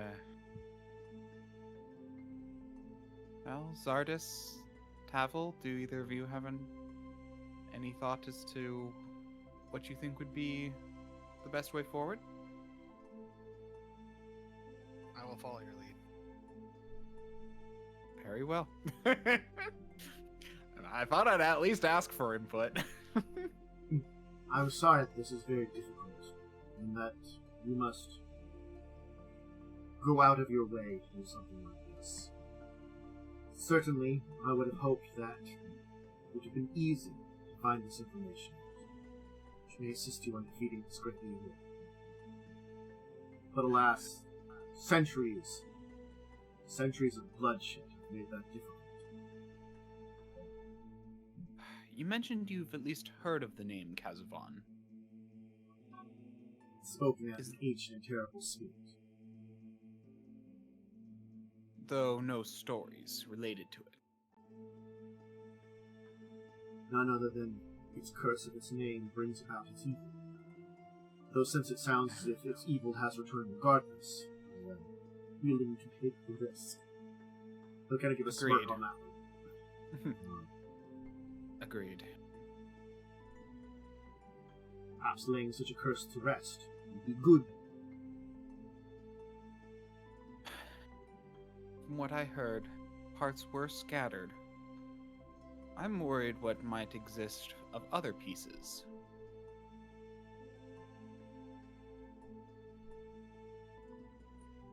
This is beyond anything I would know. The scope of this adventure. I think there is some stuff with other pieces and stuff in this adventure, but I would have to look it up. It's like in the next part. So. Yeah. Anyway, I was just assuming. Well, perhaps we'll find out more when we earn the trust of the Sklar clan.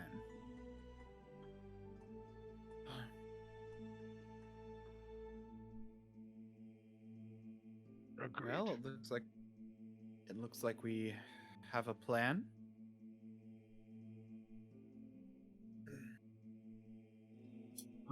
Thousand Bones can inform you where each of these things are. You can find out, in case you want to decide, you know where the Acropolis of the Thrall Keepers is. Okay. Where? Where is it? Is it, like, north? Is it the Wyvern Mountains? Is it in... I don't know on the map off the top of my head. I would have to look that up. You know where it is in the Cinderlands.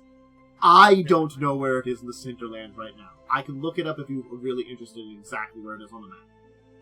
I'll just look it up. If that matters. I don't know if it matters. It's as long as our smack dab in the middle of the Cinderlands. Which makes sense. He said it was central. Yeah.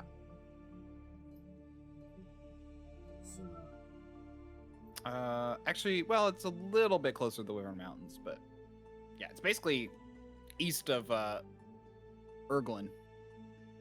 Yeah.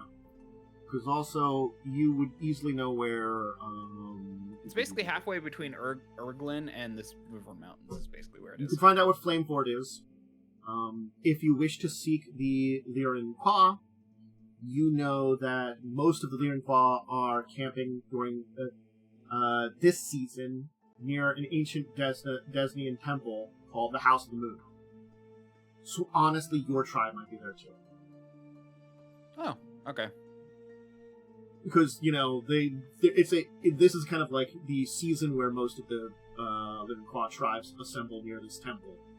Is, you know, connected with Desna, you know, Gods of the Moon, House of the Moon, that kind of crap. You know, Moon Tribe. There's more to it than that. Just will he tell us where the Cindermaw is? Sure, the Cindermaw hunting grounds? Yeah. Cindermaw feeding grounds. I actually just saw it on the map. Yeah. Oh, House of the Moon. Okay, I know where that is too. Actually, the trial and the Thrall Keeper's Acropolis and the House of the Moon are very close to each other. You're all in the same area. Like, again, Flamefort is a relatively center area. Oh, sorry, Flamefort. Yeah, you said Flamefort. I thought you said. Where did House of the Moon come from? I think I just saw it. Whatever. House of the Moon is. I'm checking. You got a different map. I'm on the Pathfinder wiki map. Ooh. The map. Oh yeah, the really nice. You zoom in on map kind of thing. Yeah. Yep, and I'm just very zoomed in on this area, and there's a few things around. So. Yeah. So yeah, they're all in the area around Flamefort. Flamefort is a little centralist part of the area, and certainly the other areas you could easily reach. There. Yeah. Okay. I mean, Flamefort is probably the one that's on the way, so you can stop there regardless. but whether or not you want to take the trial or not, that would be up to you. Honestly, that'd be... Well, see, that's the thing. That'd be a great place to go. If the Leirunqua's also there, we could talk to them about Truthspeaker. In Flameford, they're probably not going to encounter any Leirunqua. You might, Wait, I thought you said they'd be there. No, the House of the Moon there. Oh, Leirunqua is at the House of the Moon. That's where I heard House of the Moon. Okay. Yes. Flameford is where you go to take the trial. And then you've got the Acropolis and the Cinderlands feeding grounds, which are the other locations. Basically, you've got 4 locations you can head to. Okay.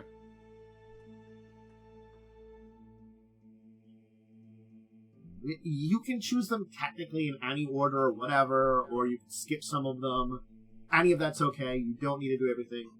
I know. Which would you want to do first? This is kind of the question I have to ask, because we can kind of get started on it. I think, well, seeing as how Flameford is actually on the way to the other 2, we might as well do that one first. I mean, I'm not lying. Yeah. It is really kind of along the way. It is the one that's literally in between the other 3. Yep. So, it makes sense. Yeah, it does. And maybe we'll find the Cinderlander somewhere in all of this mess. Maybe. Although I feel like that's a future fight. I don't know, like a future thing. I don't know. I feel like I don't know. It just seems like it's gonna come up now. It's Schrodinger's head.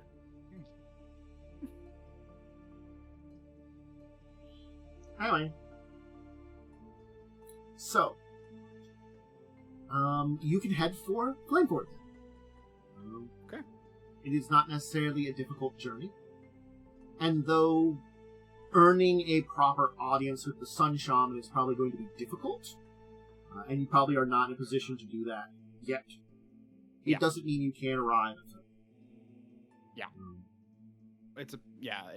Is that their, like, main gathering point, or is that somewhere else? I'm not 100% sure. Because I'm fairly certain, I'll look at I have another map that shows where the clans tend to roam. Yeah. That's in the, Varisia guide. Yeah. Thank you. I think this is at least their connection to a lot of the outside world and stuff, too. Yeah. It's their kind of, like, border site. Right. Where's Pathfinder? If you want to know their names, I can give you the names of the 4 people accompanying you. I have the names of the Bone Slayers. They are... Oh. Okay. The Sun Clan is... Alex? Hargev? Nalmid? Shadfrar. Flameforge is actually in the Leirunqua territory, whereas the Callow Mounds is apparently surrounded by the Sun Clan territory. So we're actually in... So the Skull Clan is like a small little place inside the Sun Clan territory. Well, yeah, the Sun Clan's very warrior-y, kind of controls things. Yeah, so... Still nonetheless. Sounded like you said sun clowns. Sun Clan. Yeah, I heard that too. The Sun Clowns. I said sun clouds, thank you, not clowns. You changed into clowns. They are clouds made of sun. Yeah, and there's basically a little bit of overlap of the Moon and Sun Clan in the middle. But basically it's like east, west is Moon Clan, east is Sun Clan, and they kind of have a little bit of overlap. So Flameforge is kind of in that overlap zone. Ooh. All right. Technically, it's a little west of the overlap zone, but whatever. Just a little bit. Anyway, you can head for that territory then, to begin your quest to impress the Shoanti people enough to give you some goddamn information. Yes. Sweet. You're not just going to tell us. No, your people slaughtered ours. Why would I tell you anything? Trying to save the world? Sure you are. Anyway, as you approach Flameport, though, a patrol of 6 Shoanti Burn Riders will approach you. They'll kind of move up to you and be like,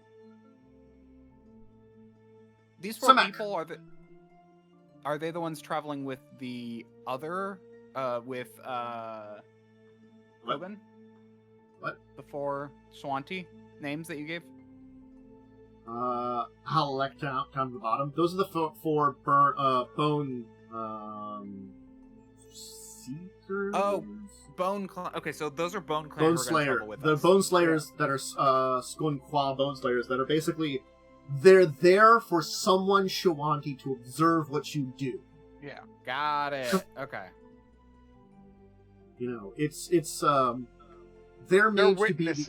They're witnesses, basically, to your greatness. Yep.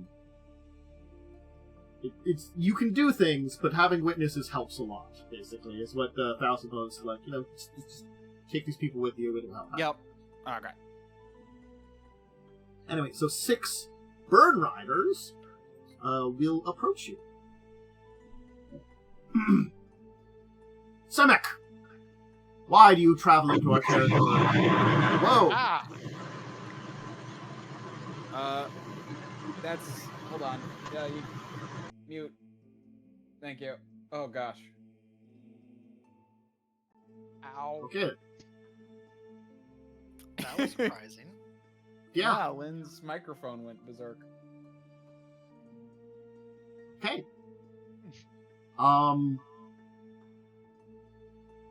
Why have you traveled to Sklarqual? We seek to take the trial of the totem and to talk to Krojan.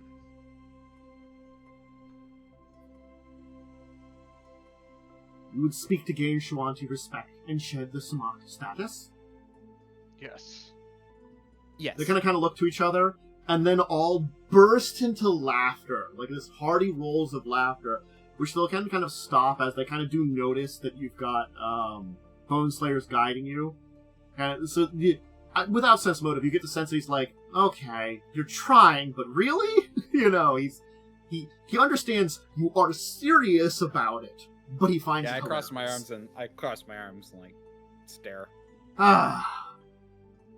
Well, it does seem that at least you are serious about trying, Samek. That is impressive enough. Very well. As travelers of Skarqua, we will be willing to escort you to Flameford in Skarqua lands. Thank you. Come with us. I'm just gonna start using like the celestial word for like outsider or loser whenever we talk to these people. I'm just gonna call them that every time. Just one of them will know Celestial, and it'll really ruin it all. Good. Then he'll know that he's being rude to us too. Honestly, I feel like my character is the most insulted by this because like I've literally only been gone like a few weeks. You know, like 3 months or 9 months, whatever. It's the idea that like you chose to leave the clan and travel there. That's really. I also never went through any like initiation rites. I was kind of just taken in, and any other clan and probably any other tribe probably would have seen that as like I'm not a true Shoanti. I'm just cared for. Because that's the thing is like basically it's they will do that, but it's like it's still not seen as like. Especially like the Sun Clan will be like, oh no, you're not a Shoanti. You didn't join. You know, like. So you weren't born a Shoanti. Mm-hmm. Yeah. So the camp of Flameford is a very defensible area nestled in the middle of a field of permanent spike stones at the edge of a 80-foot high cliff. So pretty threatening. Of course, you will be led through the spike stones into Flameford's heart. By your escort of Burn Riders.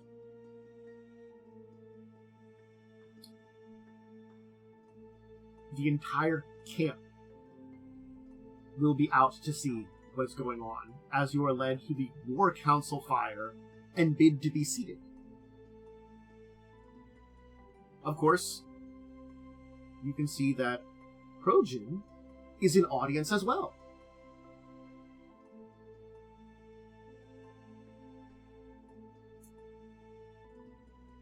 I'll kind of nod to Krojan. He will not say anything at this point in time, or seemingly do anything. Yeah. Anyway, so the man that will speak is the chieftain here, Ready Claw. Give me a knowledge local. You can see if you know something about it. Certainly, even you Shoanti people would have to do knowledge local. You just have a lesser DC, because you might know. Alright, you would know that Ready Claw is an aging and well-respected member of this tribe here, and is the current chief. That's really all you know. So you probably don't know the full details, but you know something's up. He's the one that speaks up. Though you will be easily able to note, there is also someone here that you would recognize as the Sunshine, one you probably want to speak to. But they just sit quietly watching, with a very blank face.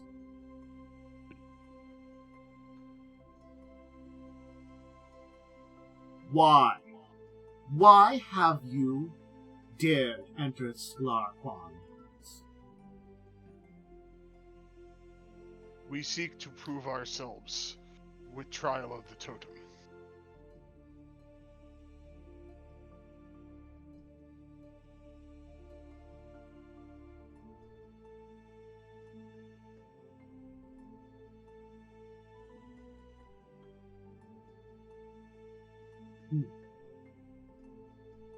There was a lot of speaking, and everything falls silent as you say that.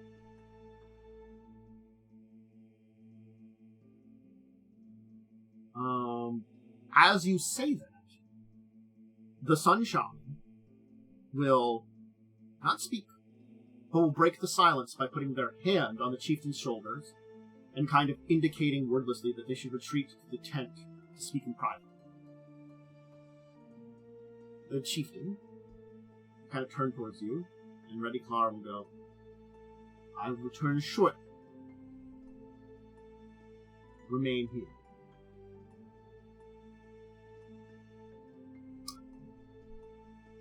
So basically you're left with everybody that's like the entire group is here watching, and it's kind of quiet, and there's some tension growing, and of course, across from you is Krojan, who's going to kind of cross his arms and kind of stare at you, Khandes, kind of like looking you over a little bit more, as he kind of sits there and eyeing you up.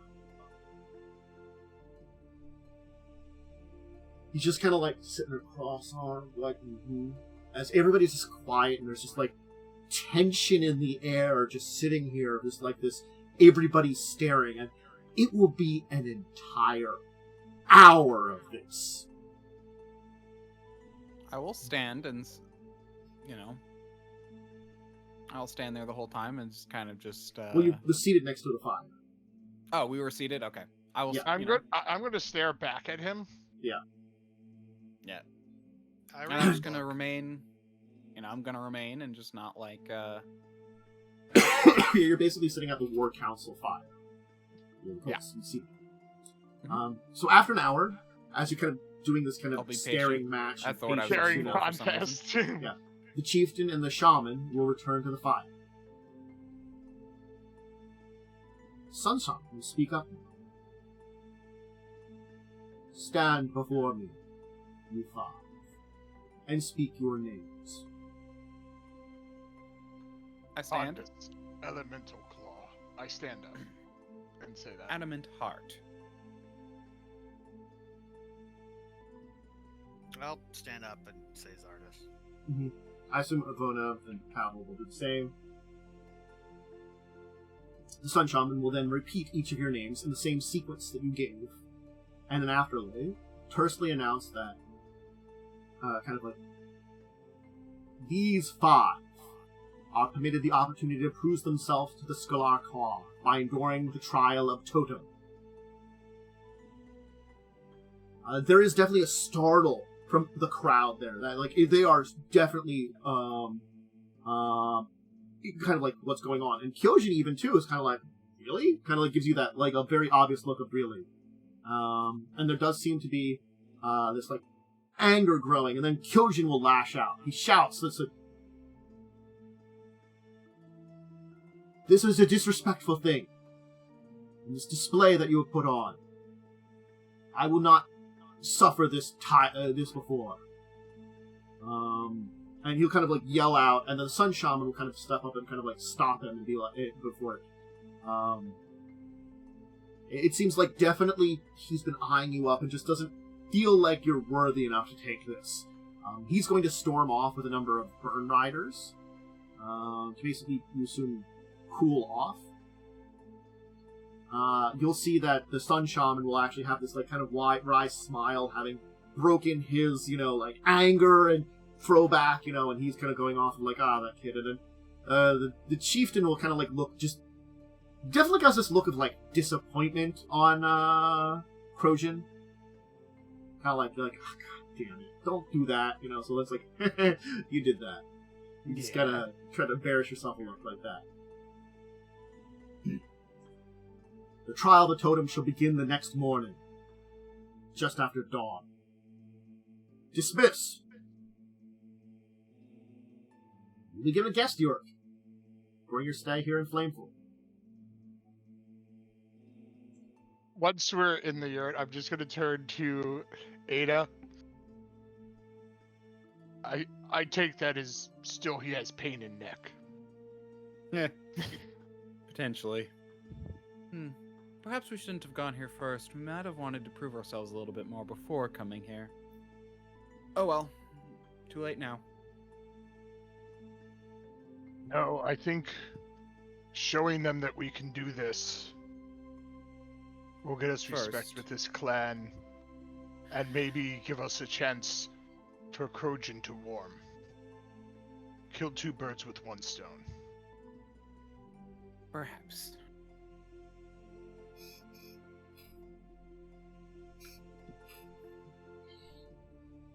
Alright.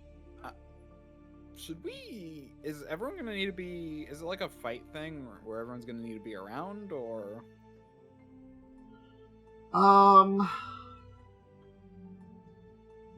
Currently, no. There may be fights and stuff involved where you might have to do more stuff with everybody.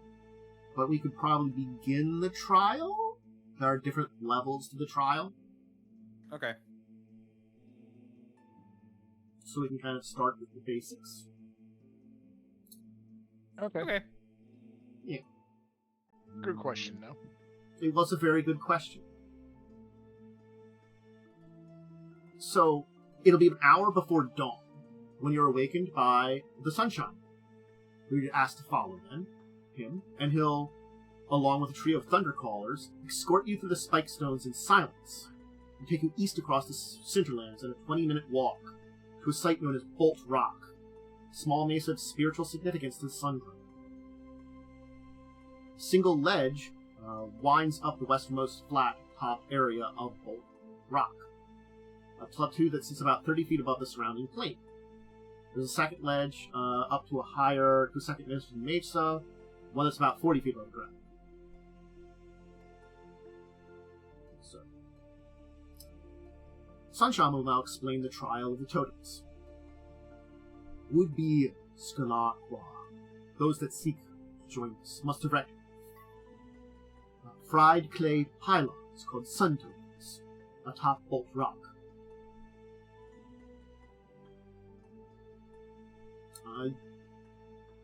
These are special totems, decorated with sigils of our people.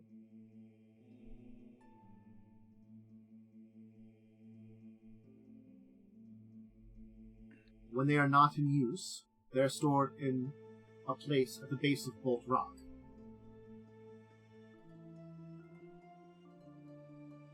During this trial, each of you will be represented by a specific sun totem. You will select the totem as your own, and as a group, you will have 1 hour to carry these totems up to the lower tier of Bolt Rock and elect them in the circular depressions in the ground. They must be kept upright for a day. At the next sunrise, you must move all of your totems up to the highest mesa within 1 hour, and keep them upright in another set of depressions there for an additional day. When the sun rises on the third day, every totem still standing grants those of you that kept it up Scholar Qua citizenship.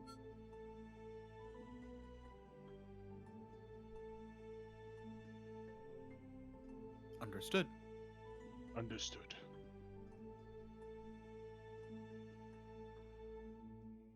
So just for some clarification, because obviously I can't visualize this, there's like 3 tiers, and we have to. Okay, there's the ground floor, and there's like a 2-tiered, almost like this towering kind of mesa with 2 like areas that are up on it that you can kind of get to ledges that you can kind of climb up to, and there are like ceremonial sites on each of them.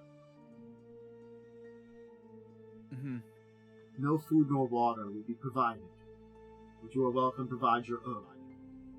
You're welcome to use magic, whatever means you have at disposal of aiding you to keep your totems upright for 2 days, as long as that magic does not change or damage the totems, or Bolt Rock in any way.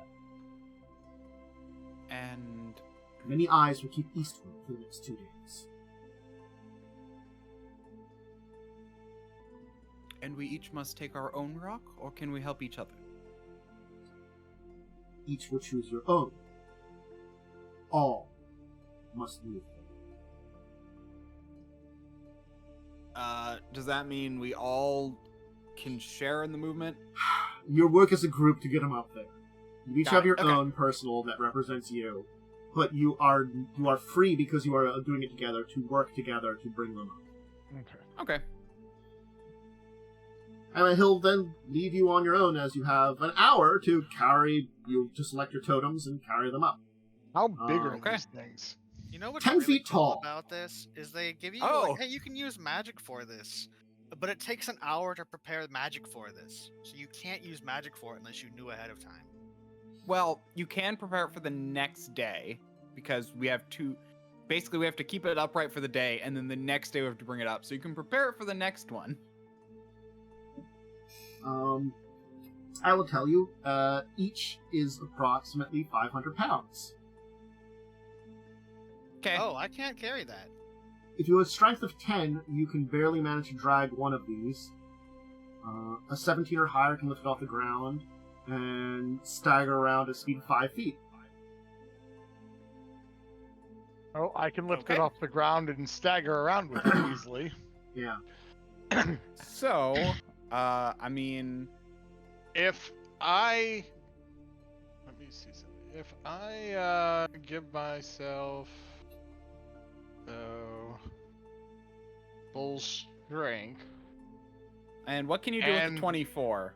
and rage, Bull And a strength size only huge. lasts for I 10 could, and minutes. size huge, I could get Wait, you can get to size huge? not huge. Sorry, large. Okay, I can get to size huge. So The if I bull do strength only that- lasts for 10 minutes. Yeah, but I might still be able to get at least one of them up with that.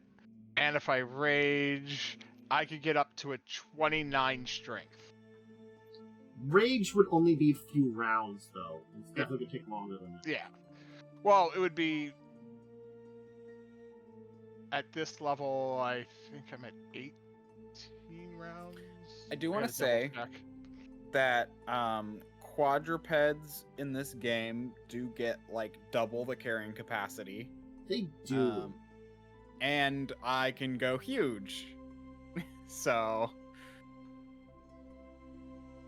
does size affect your carrying capacity? Yes, it does. But I will Does it tell you, affect your it would be strength, difficult to travel up the, rise as a huge creature. Okay. Large, I'll tell you, may be able to do it, but it'd be a little difficult. I mean, climb speed. It's a bar pathway. thing. Yes, if you want to use a climb speed, you could do that if you want to transfer to something that has climb speed and still be able to carry this thing. I can make this super easy tomorrow. Yeah, but we can't do it tomorrow. We have to do this today, is the problem. I will also tell you, once you get it upright, you have to put it into a shallow cavity and around the base of the totems to help stabilize it. But these things aren't necessarily the most stable, so you're going to have to do something to keep them upright or have everybody watch them, basically. Question. How tall is it from the first layer to the second layer? From the ground floor to the first rise is, I think I said it, 30 feet up above the plane. Because what my thought is, if Worm and I work in tandem, I could go... One of us could be on the second tier. Wait, how far did you say it was? I totally wasn't paying attention. 30. 30 feet. 30 feet okay. Okay. Okay. That's actually not so, too bad. like, as a large creature, what kind of strength did you say you can get up to for a period of time? So for large, large I can do... At large, I can get to a strength of 22. I could get to a 29. That's with raging, but that's very short. It's not going to work. So mine is without it. Mine is for 25 without it, with doing the spell. Okay. Mine is 3 hours. I can stay in a form. Okay. So 25 is the point in time where as a large creature, it'd be a light load. It's still pretty heavy, but it'll only be a light load to carry one of these. I will tell you, the disadvantage of a large creature is you will still have to balance up the path. It's not made for... It is a medium-sized creature path up this mountain. This plateau. Right. I'm thinking... The issue is I think it'll be worth it to help the friends who can't do anything yet. Well, what I was thinking is, like, Worm, if you're able to lift it up at least like 10 or 15 feet, I could be large and bull strength at the top, grab it from you, pick it up. That would be very hard to do because you're lifting it above your head. It's a hard maneuver. It's not impossible, but it is a harder maneuver on the toe. I'm just thinking that would... He can... So I think the idea is that he can do shorter bursts, so I can carry it the majority of the way. So he can basically help me, like, tie it to my back by using his stuff, and then I can carry it, and then he can take them off. Because that's the one thing, is I won't have hands. I also could give you... I could give us haste. That's rounds, though. Haste is rounds. Yeah, true. Yeah, so that wouldn't work. Round per level, and it would be only 10 rounds. Yeah, although, to be fair, double speed... Haste is double speed, right? It used to be double your speed, yeah. Yes. Yeah, so 30 feet... Is that... Oh, wait, it's 30 feet up. How long is the path? Probably it kind of winds up that way, so maybe, like... I'd say probably between 60 to 120, depending on how steep the path is. It's steep enough that you don't have to make checks to travel on it, so I'd say probably closer to 100. Closer to 100, kind of lined up to there. Yeah. Which, if you double move, you could do 120. Mm-hmm. Yeah, I didn't finish writing down all my creatures, so I'm gonna have to go and look for which... or all the stats for my creatures, I'm gonna have to go and look for which ones have a climb speed. To be fair, some have a flying speed, but I don't think that will work. Mm-hmm. You're probably not gonna have the strength to fly with any of these things. Yeah, that's why I'm like, I could Giant Eagle, but...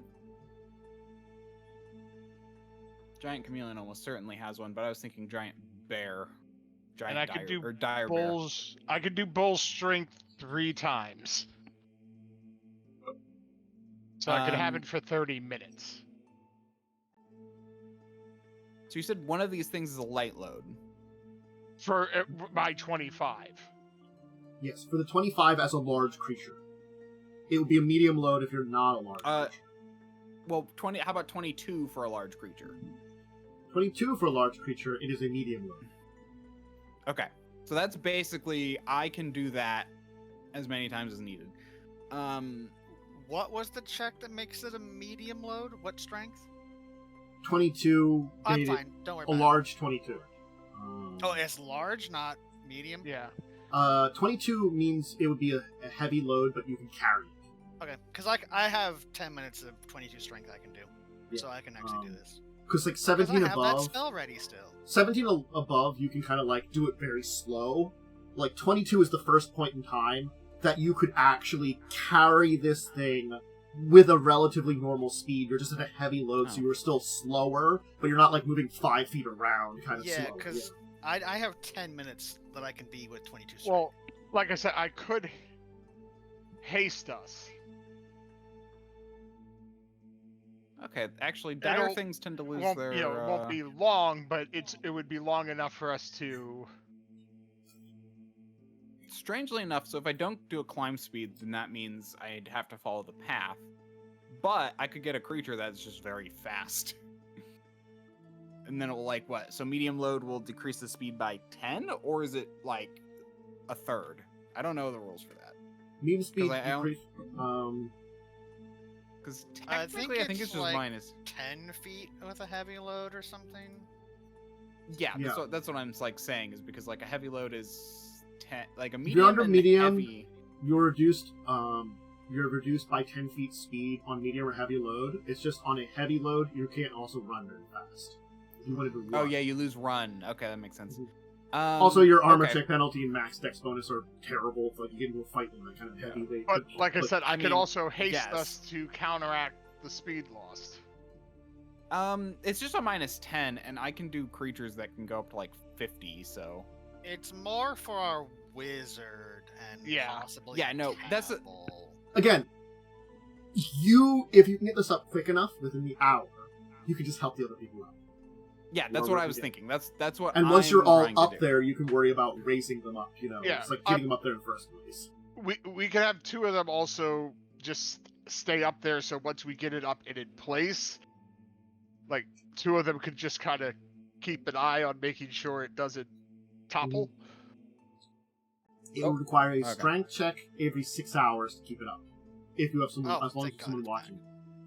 Sorry, I touched my microphone cord and I lost all sound. Okay. Oh, I could also just do a horse, which I think has something else. Yeah, but how would you carry it? No, that's the thing. I'm saying someone's gonna have to tie these to me, but I think I'm the best bet for carrying the other two people's, because I can do this for a whole hour, and I could just walk my Strapping speed. them successfully to you would be very difficult. They are 10-foot pole, basically. Yeah, but you can definitely do that. I mean, it's possible, but do you have enough rope between you and like a way to like maybe not have it slip? I have rope. Yeah, I mean I have rope too.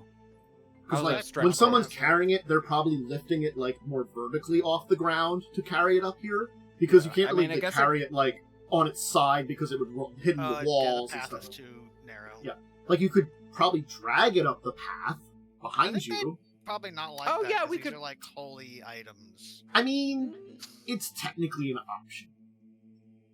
I mean, they said as long as it's not damaged. Yeah. It is Uh, big and pretty tough, and as long as you take your time, that's a 10 strength character could drag one of these. It would take quite a while, but they could drag it up. yeah. So I'm thinking, yeah, we could do I could just do a horse because that's actually I realize that's probably the best speed creature I can do at large. Again, how are you Um, attaching it to you successfully? And then we could just have some people tie it to me, and You're then I gonna could tie just it drag like it up. like this is your back. It's gonna have to go down your back, and how's it not gonna slip out and fall back behind you? Is what I'm saying. Because you can't have it go across you. There's walls. What about on the sides? Again, it's the same thing. It's going the same direction as you True, going you're up so- going on a Yeah. slope and making there are sure it ways- doesn't slip. Yeah, there are ways to tie something. I mean, are they perfectly cylindrical or do they? Take... They are cylindrical pole. Yes. Okay. I think you'd yeah, just be so- too wide as a horse. first, because you could have the rope go over your back and have him like pointing straight back and forward. I can see that, but I'm just thinking of the path is like medium size. I think is what the problem is. I mean, the thing is, I could probably get them up myself if need be. Yeah. I mean that's the thing. I can get 22 strength for 10 minutes. So, like, if it doesn't take that long to walk up, I can carry a whole bunch up. Well, like I said, I could haste all of us, and... With a 22 strength, you'd have a 20 speed. You could probably get it up there pretty easily. Yeah, I mean, without... Yeah, the problem is without this, I'd have an 18 strength, and because I'm a 16 strength with an enhancement bonus for my belt, so bull strength will only give me 2. So I'd only get up to 20 if someone bull strengthed me. Because I think I have bull strength prepared, but yeah, you'd only get a 2 out of it. Yeah, with a 20, and so that's the key. It would be you'd still be at the 5 feet then. You're still within the 5 feet like movement carrying. Yeah, so it's outside of your carry. I mean, I can do bull strength up to 3 times, and I can do but that's not worth it. Twice. That's not worth it though for me. So I definitely need to do a beast form, but then I need someone to help. So would you argue a bear can like kind of carry? Yeah, a bear can walk on its hind legs. Yeah. I'll give you a bear, but also, why don't you just like change it to like a diary or something? I didn't add dire. I could do dire ape. I didn't add that to my list because I wasn't like certain I would have seen one before. I could add to my list though. Let's do dire ape. Sure. Take it. Look, again, the wild shape. Giving it to you. Take the it. wild shape doesn't give you a lot, so I'm like, it really doesn't. It's fine. It's fine. Honestly speaking, maybe there was a zoo in Korvosa or something, and you could have seen stuff in the pictures in that place, a circus, or when you were in that the people's expensive place for things like tigers and stuff. Maybe there was a giant ape in one of those or something. Those pictures. Okay. You're like, I'll take it. about it. Look, sure. I'll take it. I mean, that's actually why I added tigers, is because we went to that place and there was tigers pictures everywhere. Yeah, I actually wasn't gonna add tiger originally. Anything that's very pretend not really, but definitely India. Well, definitely you can take that probably. You've been there. That also has a climb speed, so that's actually helpful. You're probably still gonna have to two-hand this thing, but yes, you could probably. Yeah, that's fair. I'll just walk up. Away. That does mean I only have a speed of 30, but that's fine. I'll do it. But like I said, I could haste us, so you'd be able to do. It sounds like you're gonna use some bull strength and transformations and get them up there. Yeah. I'm not gonna have you do a lot for that. You can get them up there. You're using the resources properly to do that. That'll get it up. You know.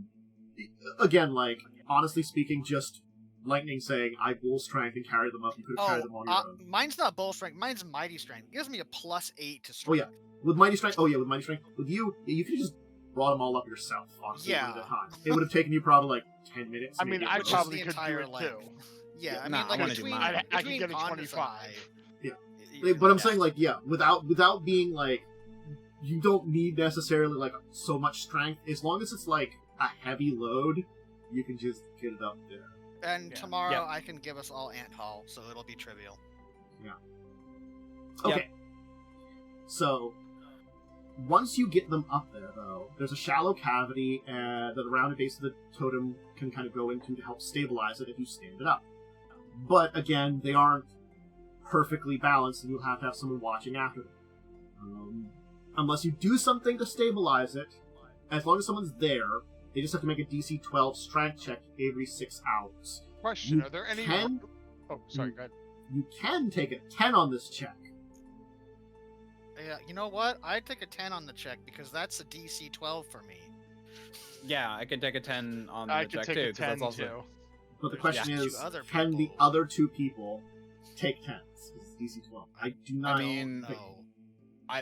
do you have their sheet? I do have their sheet. I'm pretty sure the wizard doesn't have 14. Tavel has a 14. Tavel can take a 10. The wizard would have to make checks. Ivona would have to make checks. Are there any heavy rocks around that we could put around one of the totems? No, and you aren't supposed to interfere with anything that's physically on this thing anyway. But not that doesn't mean you couldn't bring a rock somewhere else if you wanted to find one. But no, there's... You still have approximately 30 minutes before you have to count. We'll say, like, I'll before go you see have if to I can actually find some heavy rocks. Yeah, is it possible for someone to do 2 of them to help stabilize 2 of them? Would we have to roll if we did that? You would have to be, like, large for 24 hours, I'm gonna be honest. Yeah, I can't be large for 24 hours. Me either. I can be large for like a minute. I can be large for 3 hours, and I could do them in 1 hour chunks. The other thing is, if you want someone to be able to rest, you memorize certain spells, someone has to look after the other people's stuff. I would love to rest. Or figure out a way to do that. Also, we have to go and hunt our own food. I can take care of because they're not providing food or water. I have rations. I assume we have That's true, yeah. travel food, but I can cover food tomorrow. Generally, you only can carry 1 day's worth of water on you at a time. That's just... Although I guess we have bags of holding. I was about to say, although we have bags of holding, which kind of negates that concept. I think it's only a couple pounds, too, because you're not carrying, like, a gallon of water on you. Why we have a half hour, why don't we take, like, 15 minutes and try to see if we can search outside this direct area for some heavy rocks to help stabilize some of the poles? Do you have a climbing kit, or would that be disrupting things? That'd probably be just damaging the stone and the structure. Putting pinions.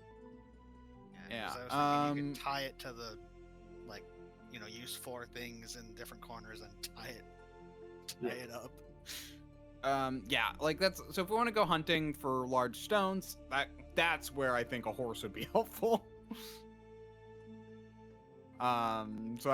We can probably go out and look for some very large stones, tie them to horse meat, and then take them back.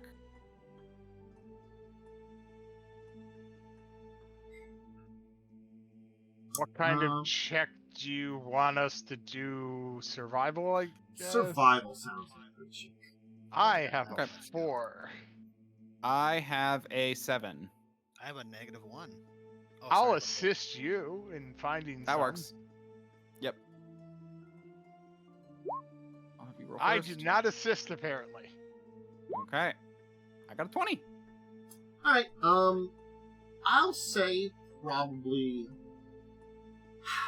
You're probably not going to find enough rocks to necessarily make it perfect, but you can do enough that if you want to throw some rocks down, it'll definitely help stabilize it, and I'll say for Ivona's check, she has a bonus enough that she can take a 10 without falling. Okay. Yeah, that's But really all we're trying to do. Right now, setting this up, which will take a little while, right now, you have no opportunity to rest. Right. Each of you has I to like now that. watch one of these. I'm okay with that. Yeah, but that means... That means I can't get my spells changed out, which is really bad. Oh, you're saying because she won't have time. So Zardris won't have time to rest. None of you will have time to rest. You're going to stay awake for 3 days, basically.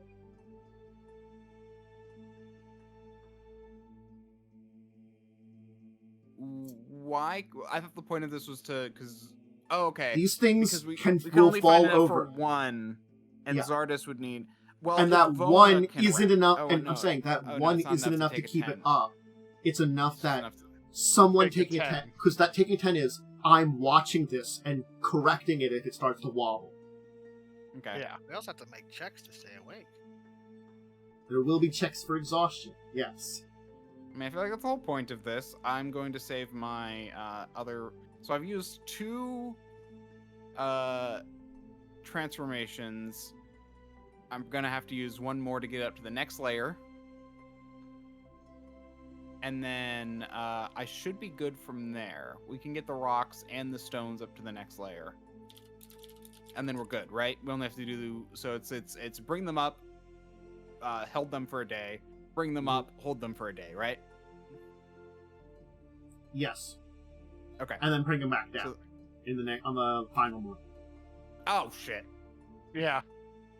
I shouldn't have used the transformation then to carry the rocks.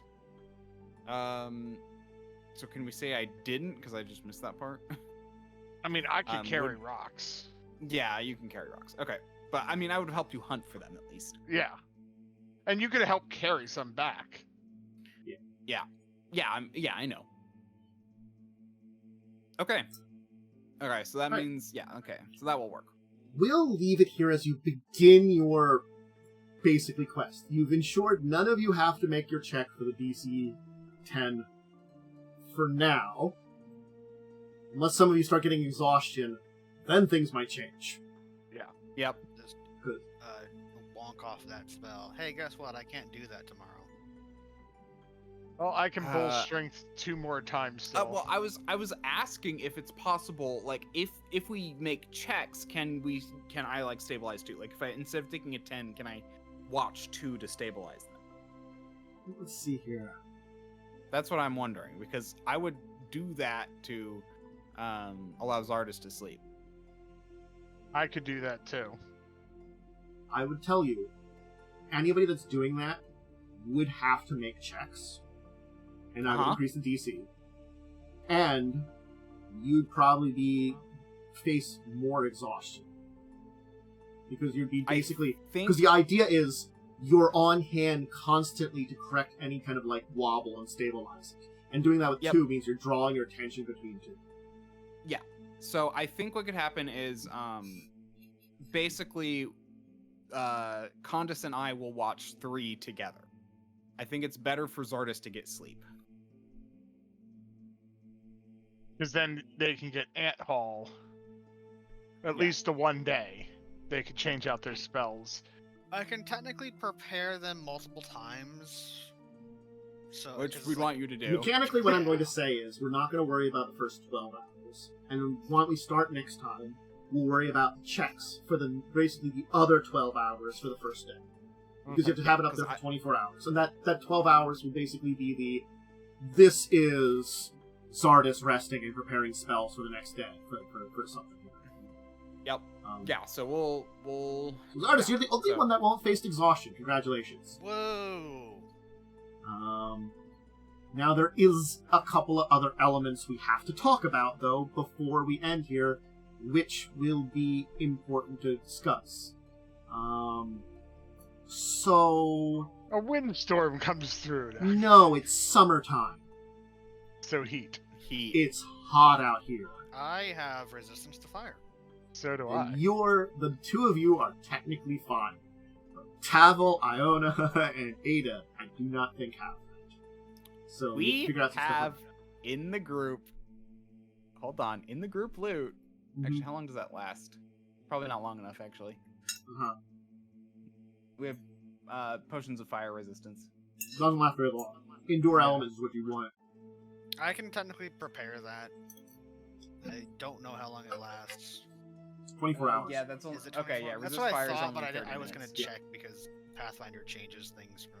Well, Pathfinder's maybe never- 24 hours. They're really nice. They're Okay. like, yeah, you've got it for a day.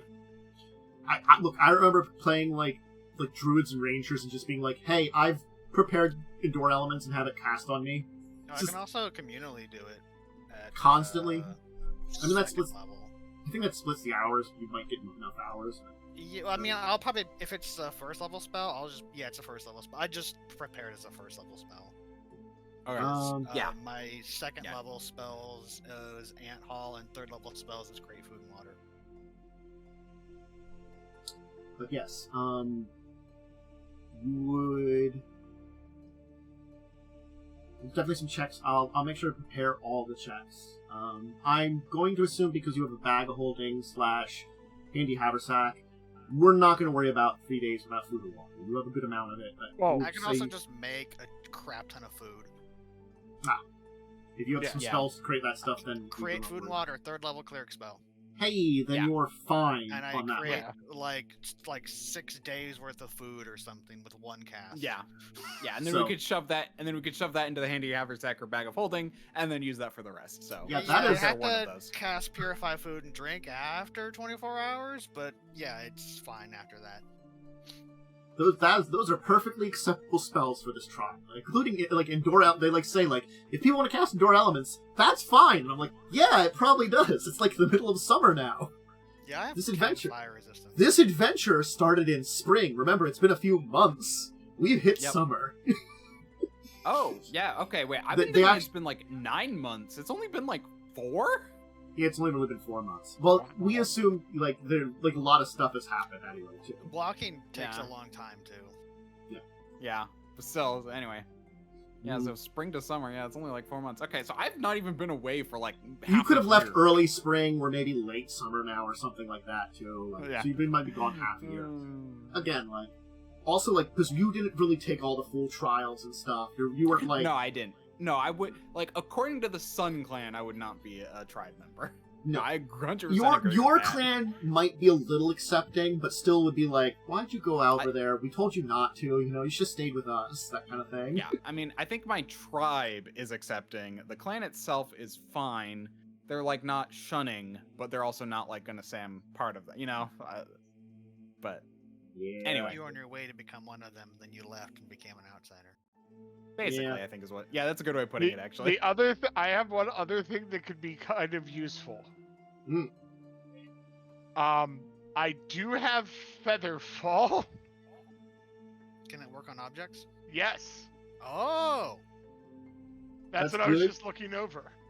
That means if because basically if someone fails one of your checks, you have to make a additional more difficult check to make sure you basically like put yourself in the way of the totem or it takes damage.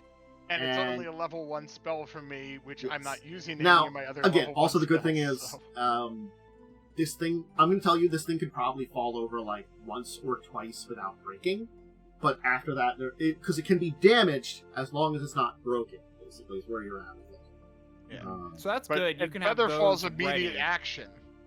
Yeah, so you can have those ready if we fail. So keep that in mind, because we're gonna have to make checks to maintain 3, so Zardris can. Yeah, Yes. that's why I was looking over my spells. I'm like, does Featherfall work on objects? Featherfall works on objects. But I'll have us start with the checks for that, kind of moving into that, and then we'll figure out the exhaustion from heat, because people are going to have to make, you're on rocks in summer, in, like, the Cinderlands, which are, like, scrublandy, hot. Already hot, yeah. Yeah. So it is Uh, probably baking up here in this Where position. there are a lot of things that spontaneously burst into flames. That's something that happens in the Cinderlands. That's true. It just is on fire. It's called the Cinderlands for a reason. What size object would this be considered? I assume Large. it's, yeah, large. Okay, I can affect it then still. It is a 10-foot tall pole that weighs 500 pounds. That's large. Yeah. Yeah, it's not as heavy as it could be because it's mostly hollow, fortunately. Hmm. That's the advantage of it. And yes. as long as it's within, let's see, like Probably 40 pretty feet far. of me, I'm fine. Yeah. There's 25 feet plus 5 feet per 2 levels. Okay. All Cool, right. we have a plan. That's good. If we fail a So- check, we can burn a spell. And I can affect multiple objects as long as it's not more than 20 feet apart.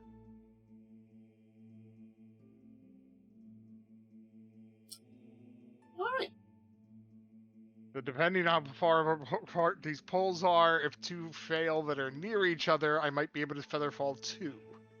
They're more than 5 feet apart of each other. Or as I'm long as gonna they're not more than 20 feet. Okay, 20, so you probably could, like, if 2 fall at once, they're probably not going to 2 fall at once. I'm going to say they're probably, if some fall, it's probably going to be kind of separate, you know? Yeah. But... No. Alright. Anyway, there's going to be lots of probable, maybe, excitement going on here. We'll see. Because, we're going to make some checks, see if some people are exhausted, and, you know, perhaps next time on the morning of the second day, you know, as you're getting ready to like bring things up to the top, a man will show up and talk to you, not interrupt your thing. I'll have plenty of magic by then. Yeah. All the magic. I mean, that's the thing, is it is working together. Is two of you are basically taking on a much heavier load, so one of you can change their spells to be more appropriate to help out in the long run, which is a pretty good plan. Yep. It's the kind of worthy sacrifice for this entire quest. So. Yeah. Yep. No, and that's why I asked about it. Like, I asked about it first, and you kind of said, like, you didn't say no, but you kind of skirted past it. I'm like, okay, I do need to know this, though. Because he's basically said, you could, as long as you work together. That's what he kind of said, but he said it in such a way that was kind of, like, vague, because he's a shaman. When I first asked about holding up multiple, you skirted past it for some reason. I skirted past it because it's going to be very difficult. And that's fine, but I just want to know if it was possible. It's possible. It's very difficult to do that. Yeah. All right. But we'll do it. Let's give some shout-outs and end for today, then. Because, I think it was a very interesting session. Not gonna lie, this is a little fillery, but I'm gonna try to make it seem interesting and, develop some story stuff. And I mean, I think there's a lot of character development that can happen from all this. Yeah.